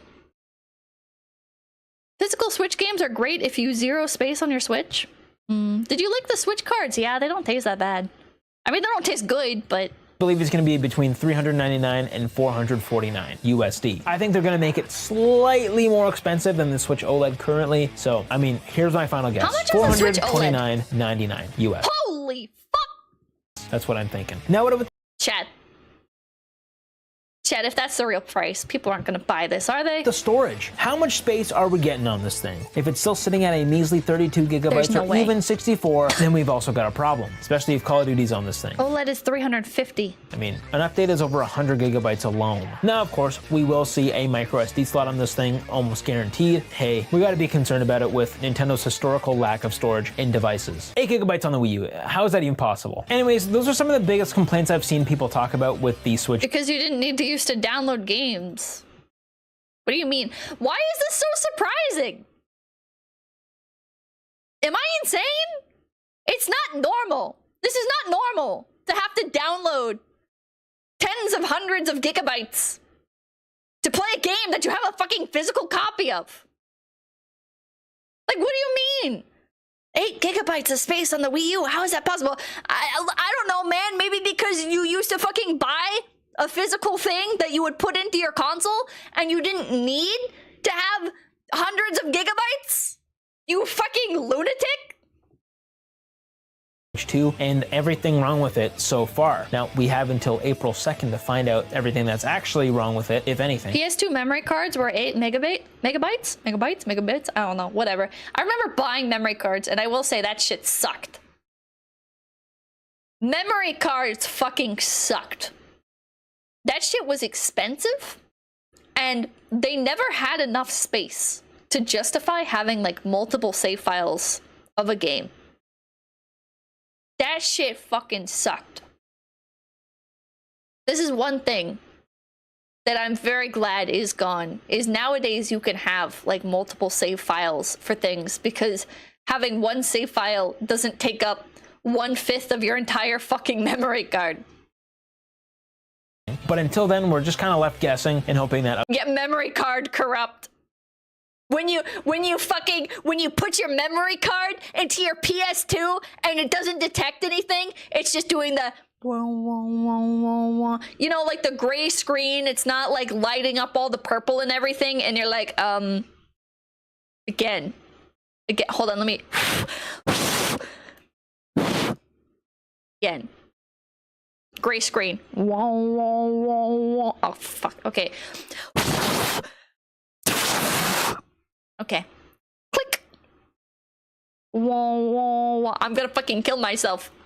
I'm gonna kill myself. Why is it not working? Why is it not fucking working? Where is my fucking save file? I've spent 80 hours on this one save file of this game that's only supposed to take like 10 hours, but I'm a fucking kid and everything takes me 1,000,000 times longer. I can't do this shit again, man. I can't do this again. other people come out and say some more information on it. I really just want to see the games. The games are the most important part of this. Anyways, let me know your concerns in the comments, and hey, let me know if you're able to play this with you at one of the events. Please consider becoming a channel member to join the fandies, and like and subscribe. I'll see you in the next one.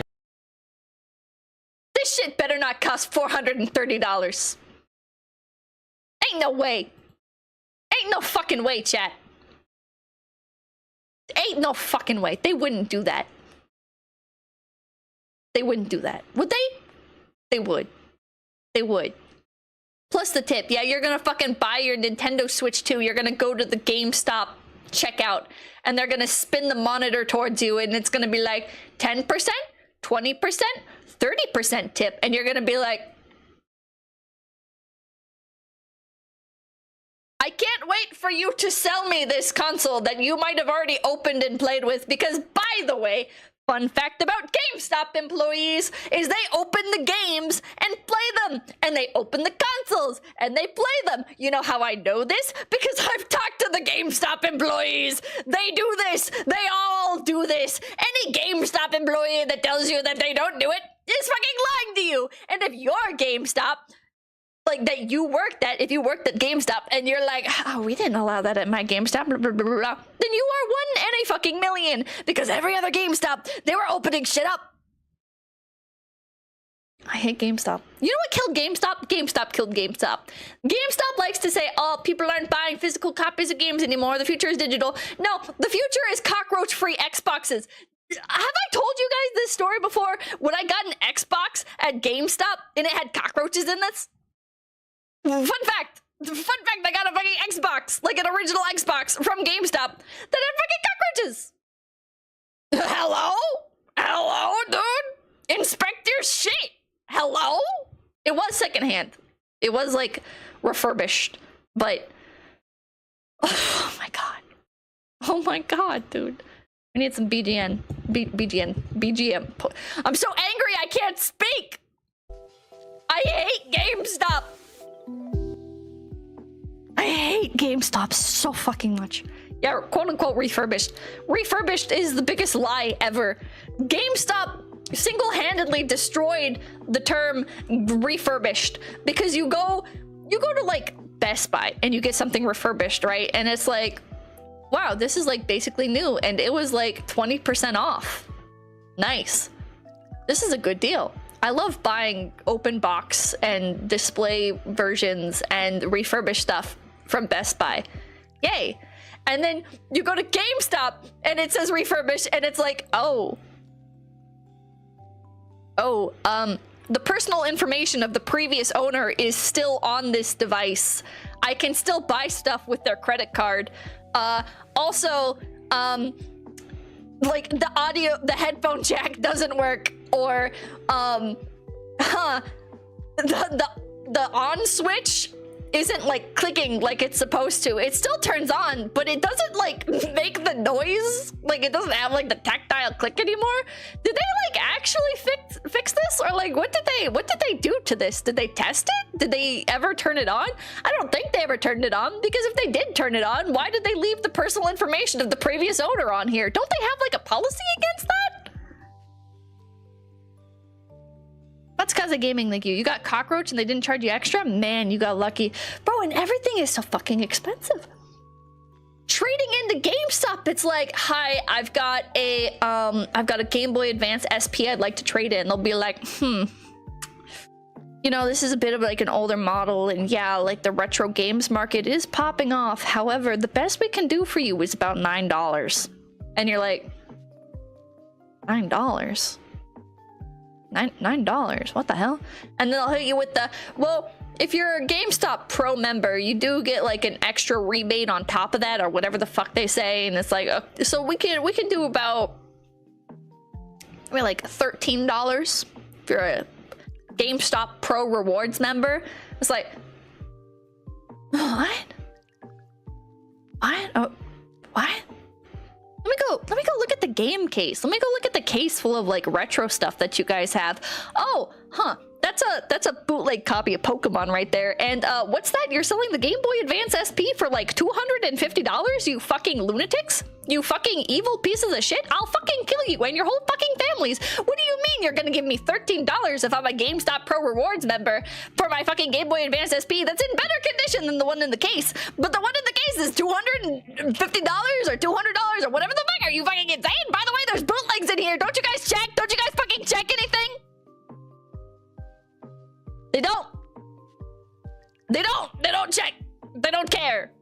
GameStop employees are fucking Redditor gamers who are like, oh yeah, man, I love Call of Duty. I love Pokemon. I love the big name franchise here. And if you're lucky, I can name like some older games from the back when I was a kid and play shit other than mainline games, mainstream games. But now that playing video games is popular, I'm basically just a fucking normie that only plays what's popular. And if you ask me my opinion on anything, I don't know anything about any of the games that are for sale here because I only play Call of Duty, Fortnite, Pokemon, fucking whatever popped off on TikTok, and that's all I play. That's all I know about. I don't know anything else. What kind of console should you get? Oh, probably the Switch. Oh, thank you. After this average Pippa fan is in their 60s. Yeah, buy some Funkos. You like Funko Pops? Do you like Funko Pops? Do you want to buy Funko Pops? Do you want to buy some fucking Funko Pops? It's buy two, get one free. Always. Always. Every GameStop. Every GameStop be like, we're doing a massive clearance. We've got the yellow tag signs up. Buy two, get one free on Funko Pops. Bro, my brother in Christ, you're always doing that sale. That's not a sale. That's just your fucking standard sales practice for Funko Pops. That's your average fucking cost of a Funko Pop is buy two, get one free. Because that's what they always fucking are, you fucking lunatics. Why do you have an entire wall dedicated to Funko Pops? Every GameStop I go into has an entire wall. It's dedicated. It's split half. They all have the same fucking layout. You go into a GameStop, half of the wall is Funko Pops. The other half of the wall is the fucking cashier checkout clerk thing. And there'll be like a little tiny display rack between the Funko Pops and between the register that have some peripherals. Where back in the day, they would have put something cool like an action replay. But nowadays, they sell third-party Joycon straps and shit like that nobody fucking wants and nobody's fucking buying. Except for grandmas who don't know what a fucking Switch is. And they're like, huh, this says Switch on it. I'm gonna buy this for my grandchildren. Right, thank you. My local collectible shop has a giant wall of Funkos and they're always like, buy two, get two free. That's so fucked up. It's so fucked up. It's so fucked up. It's so fucked up. You know what fucking GameStop should have been? They should have been a niche collectible store for games, not for figures. I don't want to buy a $250 statue of Batman getting fucked in the ass by the Riddler, okay? I don't want that. You know what would be cool? Is if I could go into GameStop and I could buy like the collector's edition of something. How about I go to GameStop and I can buy the collector's edition of a game that's normally you would have to like have pre-ordered the collector's edition or whatever the fuck, or it's only available through their website or whatever the fuck. But instead I can like go in person and like see like big collector's boxes. Wouldn't that be cool? Wouldn't that be cool? Maybe they could sell like some of like the new emulator hardware things that are out there, like the fucking Odin 2 Mini, whatever the fuck it's called.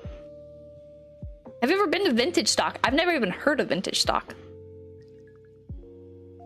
You want an eBay store? I don't want an eBay store. I want a like gamer collectible store.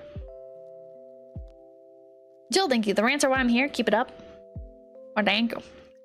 Vintage Stock is great. I'm gonna have to look up Vintage Stock. I've never heard of this before.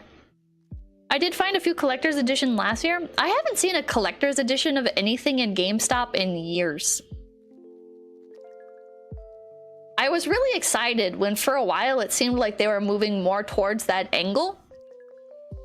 But I haven't seen anything like that in so long, which is so... Who's the chibi? This is Glaceon from hit franchise Pokemon. You want Nakano Broadway, but in the USA. Nakano Broadway is reselling of secondhand stuff. But I guess I would take that as well.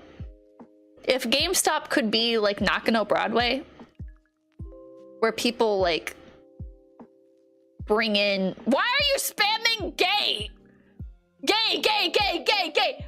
What? What are you spamming? Nakano Broadway is cool. Nakano Broadway is cool.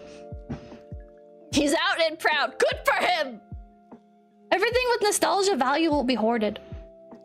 Can you imagine if like GameStop struck a deal with Nintendo or something to like sell like reprints of original game cartridges? Imagine they like flooded the market. You know how like the retro games market already has a bunch of like bootlegs in it anyways?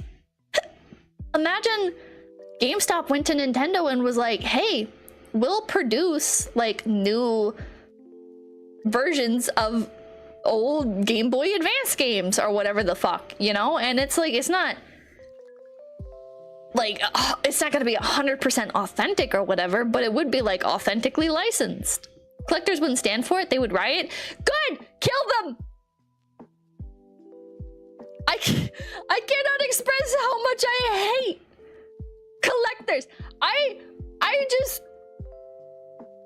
just sat and listened at a collectible game shop to this dude ranting. I bought some DS games recently, and I listened to the guy at the counter like rant to me for like an hour about people hoarding this kind of stuff, and I'm like, yeah, go off, King, go off. Yeah, that is right. He was like losing his mind.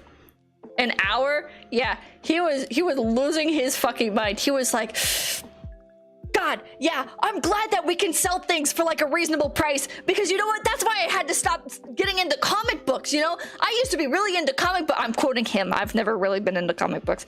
But he was like, I used to be so into comic books. I had like piles and huge stacks of like comic books in the like the white boxes, the long boxes, and I used to be so into it, and it took up so much space, and I decided, you know, like, okay, well, I'm not like so in love with this anymore. And then I look at like other people and stuff, and they're like the market for it is just like absolutely insane. Like you can't go back and like buy those missing pieces to your collection even if you wanted to, because people are selling comic books for such an insane amount of money. And I'm like, yeah, they are.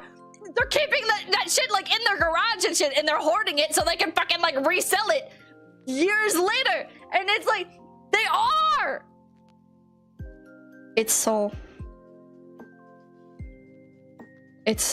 bad now. It's so bad now. Collector is the wrong word. Yeah, they're not collectors. They're fucking hoarders. They're fucking hoarders, dude. I felt so seen in that moment. And what's funny is I went to another collectible store right after that, and I had the same conversation again with this woman, but about Pokemon cards. I don't know why people, I feel like people can just like tell, I guess, that I'm a little bit too into this stuff sometimes. Because this woman starts ranting to me as well. She's like, yeah, I can't believe like how expensive Pokemon cards have gotten.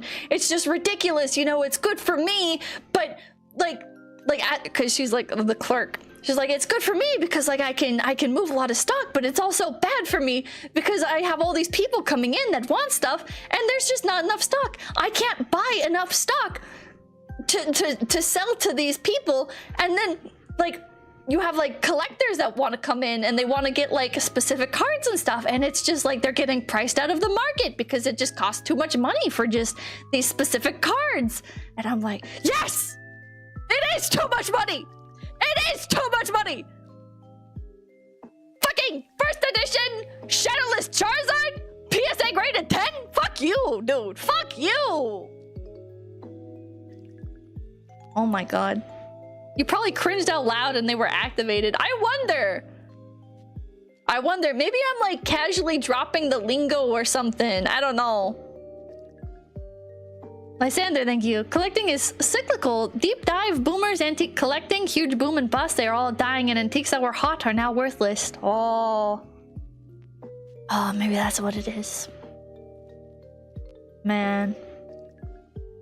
Man. PSA grading is a cancer? It is. I hate PSA grading. But I'm also a little bit of a sucker, right? I am a little bit of a sucker. If you show me like a Pokemon card and one has been like PSA graded 10 and one is just like a loose version, and the one that's like PSA graded is like a few dollars more or whatever, like I am a sucker. I will buy like the PSA graded one. But will I spend like $10 more? No. my cutoff is like $10. The scam works for a reason? Yeah. It's literally a scam. Yeah, I fall for it though. Well, I've never bought a PSA graded card, so I guess it doesn't because it is too expensive. I don't care, 90% of the time it's arbitrary. Yeah. I hate the word, but it's necessary to say boomer logic does not apply in current market era. No? I know a guy who used to sell Civil War stuff. It's still like 20 cents on the dollar from what it used to be. $5 versus $100 graded, I would not do that. I would not do that. If you can buy enclosures, Pippa, to make it look like it, maybe that's what it is. Maybe it's the fact that they sell them in enclosures. Why are you hanging out with nerds, Pippa? I don't hang out with nerds. Shiina grades her Pokemon cards? Does she? I gave some of my old cards to my younger cousin and he keeps talking about wanting to grade them. I pray he doesn't. Buy card covers. I did just pick up some more card sleeves. The penny sleeves, whatever the fuck they're called. I just call them card sleeves. I feel like unique card sleeves have died out and I don't understand why. That doesn't make any sense to me. Why do I struggle to find unique card sleeves nowadays? I swear to God, it used to be you could go into Walmart and you would find card sleeves that were like Pokemon theme or Yu-Gi-Oh theme or whatever the fuck. And nowadays it's like, oh, here you go. Here's like some standard card sleeves that are completely transparent. Where did they all go? It's all online now? That's so weird. People don't actually play the games that they hoard. Is that what it is? Oh, fuck. Do you think that's what it is? Is it's like people, these companies see like the sales of the cards themselves and they just replace the stock of card sleeves with more like booster packs and stuff? That's exactly, oh my God. Oh fuck, I didn't even think about that. I was so confused why it's like I haven't been able to find card sleeves anymore that aren't just like the cheap fucking transparent ones. Yeah, all cards, not just the sleeves. I do see a lot more different types of cards now. I see like all kinds of different cards, which is cool, but it is like, where did all of the accessory stuff go? How come I don't see like card boxes anymore? How come I don't see like card sleeves? How come I don't see like, I guess the stuff that you use to actually play these games? I have to go to the game store. Even at the game stores, I don't see them. I got basic sleeves like 10 years ago, but I don't see much variety now. Yeah. Huh. They're sold online now. I guess I have to buy unique ones online. I have some Colress ones. I don't know where they went. I might buy more Colress ones, but I don't know how expensive they gotten. Ooh, thank you. Load Pippa card sleeves, you say? Monkey paw curls. Load Pippa. Can't they be normal Pippa card sleeves? Upright Snake, thank you. If I ever get FU money, I'm gonna buy a PSA 10 graded whatever it's worth 10K and record wiping my ass with it. Screw that noise. But then they're just gonna be more expensive because you're validating the market by spending $10,000 on a PSA graded card. They must be lewd. What the hell? Data rated, thank you. You can get Tenma or Pippa Oshi push card sleeves. Can you? Can you? If it's not too late, I should see if I can get like birthday or new outfit merch that's card sleeves. But then they're gonna be expensive. They're probably gonna suck. I feel like I've been complaining to management nonstop. I straight up told management recently. I was like, I can't keep shilling merch if it's gonna keep being bad. But apparently some stuff internally has shifted, and so we shouldn't see the same problems that we've been seeing with merch. But I did also just ask. I'm not signed in, so I can't check if there was a response. I was like, did anyone actually try the candles? And this isn't like, oh man, Pippa standing up for her viewers or whatever the fuck. It's like economically, right? Like why would I ask you guys to buy merch if it's not, oh man, they haven't burned the candles yet. Supposed to be some premium stuff. I'm gonna see if management will actually try burning the candles, because it's very easy to get fucked up candles. But why would I sell merch to my viewers if they're gonna be unhappy with it? Then they're not gonna buy merch. Why would you even bother? Will tariffs affect phase merch at all? Is merch produced in China? I think the bulk of the merch is produced in China. I don't know. Didn't the tariff stuff like get canceled or something? I don't know. Yeah, buy the Valentine's Day merch. Candles are an interesting idea. Hopefully they're decent. Hopefully.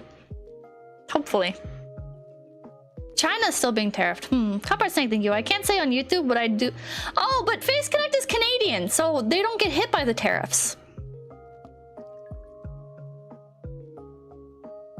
So I don't know. Tariffs don't have anything to do with Canada anyways. Copper's saying thank you. I can't say on YouTube what I do to get the seller post sale. Needless to say, I'll get my money back. What? The Canadian tariffs? Wait, are there Canadian tariffs as well? Canadian ones were paused. I thought Phase Connect was in California. No, Phase Connect is a Canadian company. That's why we can survive in this horrible, horrible market of Californian companies popping up, scamming their audiences, abusing their talents, and then fucking off. I'm so cynical about Californian companies.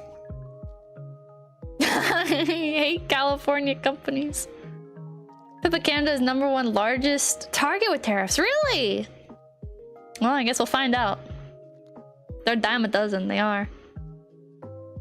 They are. Now they pop up, abuse their audience, and stick around. Californian companies? I don't think so. They usually die. Californian companies have like a shelf life of like 2 years is their maximum, I feel like. As Californian, I hate the companies. I feel like California just... They have this habit of like burning brighter and thus dying faster, you know? Californian companies are like, fuck, we gotta invest everything we can, and we gotta get a bunch of investors, and we gotta spend their money, and oh fuck, the investors want their money back, fuck, and then it dies and crashes. 2 tax cycles, yeah, 2 tax cycles. Pippa, I have sealed 𝐏𝐻𝐚𝐬 sleeves I bought years ago. Bushy Road. 1 pack of 60, bought them in 2020. What the hell? I didn't even know those existed. Like, officially. There's lots of, like, unofficial card sleeves, because they're pretty easy to produce. But that's called maximizing shareholder value and then selling out. Ah. Venture capitalists.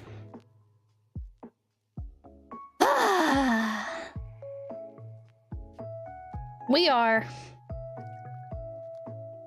about an hour over. Although I guess, like, stream's only been up for 3 hours and 23 minutes because previous VOD died. I am going to head off for the night. I think I've said everything that I wanted to say. I would like to do more streams talking about video game stuff because I do care a little bit too much about this, but I'll have to prepare some more stuff. I vented enough. Yeah, I vented enough. I got it out of my system. I'll find more shit to complain about. I'm gonna assume the Miss Super Chat list is long, so I'm gonna put that off for another time. Thank you guys so much for stopping by. My name's Pipkin Pippa. Oh wait, you know what I just realized is I haven't like dropped any frames recently. I think it was YouTube's fault. I think me dropping frames was YouTube's fault because it kind of just stopped happening. And if it was something on my end, then it would have stayed consistently throughout the entirety of the stream. That's so weird. It stopped after YouTube chat died. It did, didn't it? Wait, you're right. After the YouTube chat died, it stopped doing it. Chat, I don't think it was my fault. I think it was entirely on YouTube's end.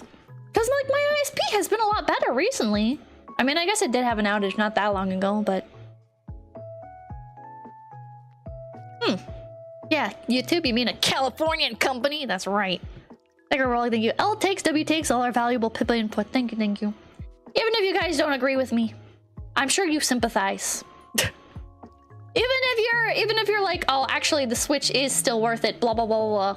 I'm sure you still understand my complaints. Even if you're not as radicalized as I am yet. Don't worry, you will be. Okay. Thank you guys so much for stopping by. My name's Pipkin Pippa, and I will see you tomorrow. Otsu Grace! There's something you! Good stream, you honorary boomer. Thank you, thank you.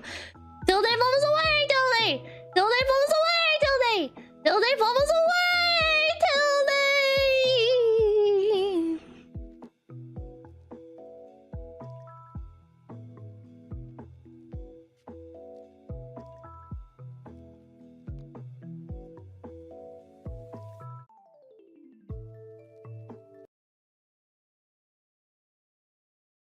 AI cover. Here we go. Eh.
Awesome comeback.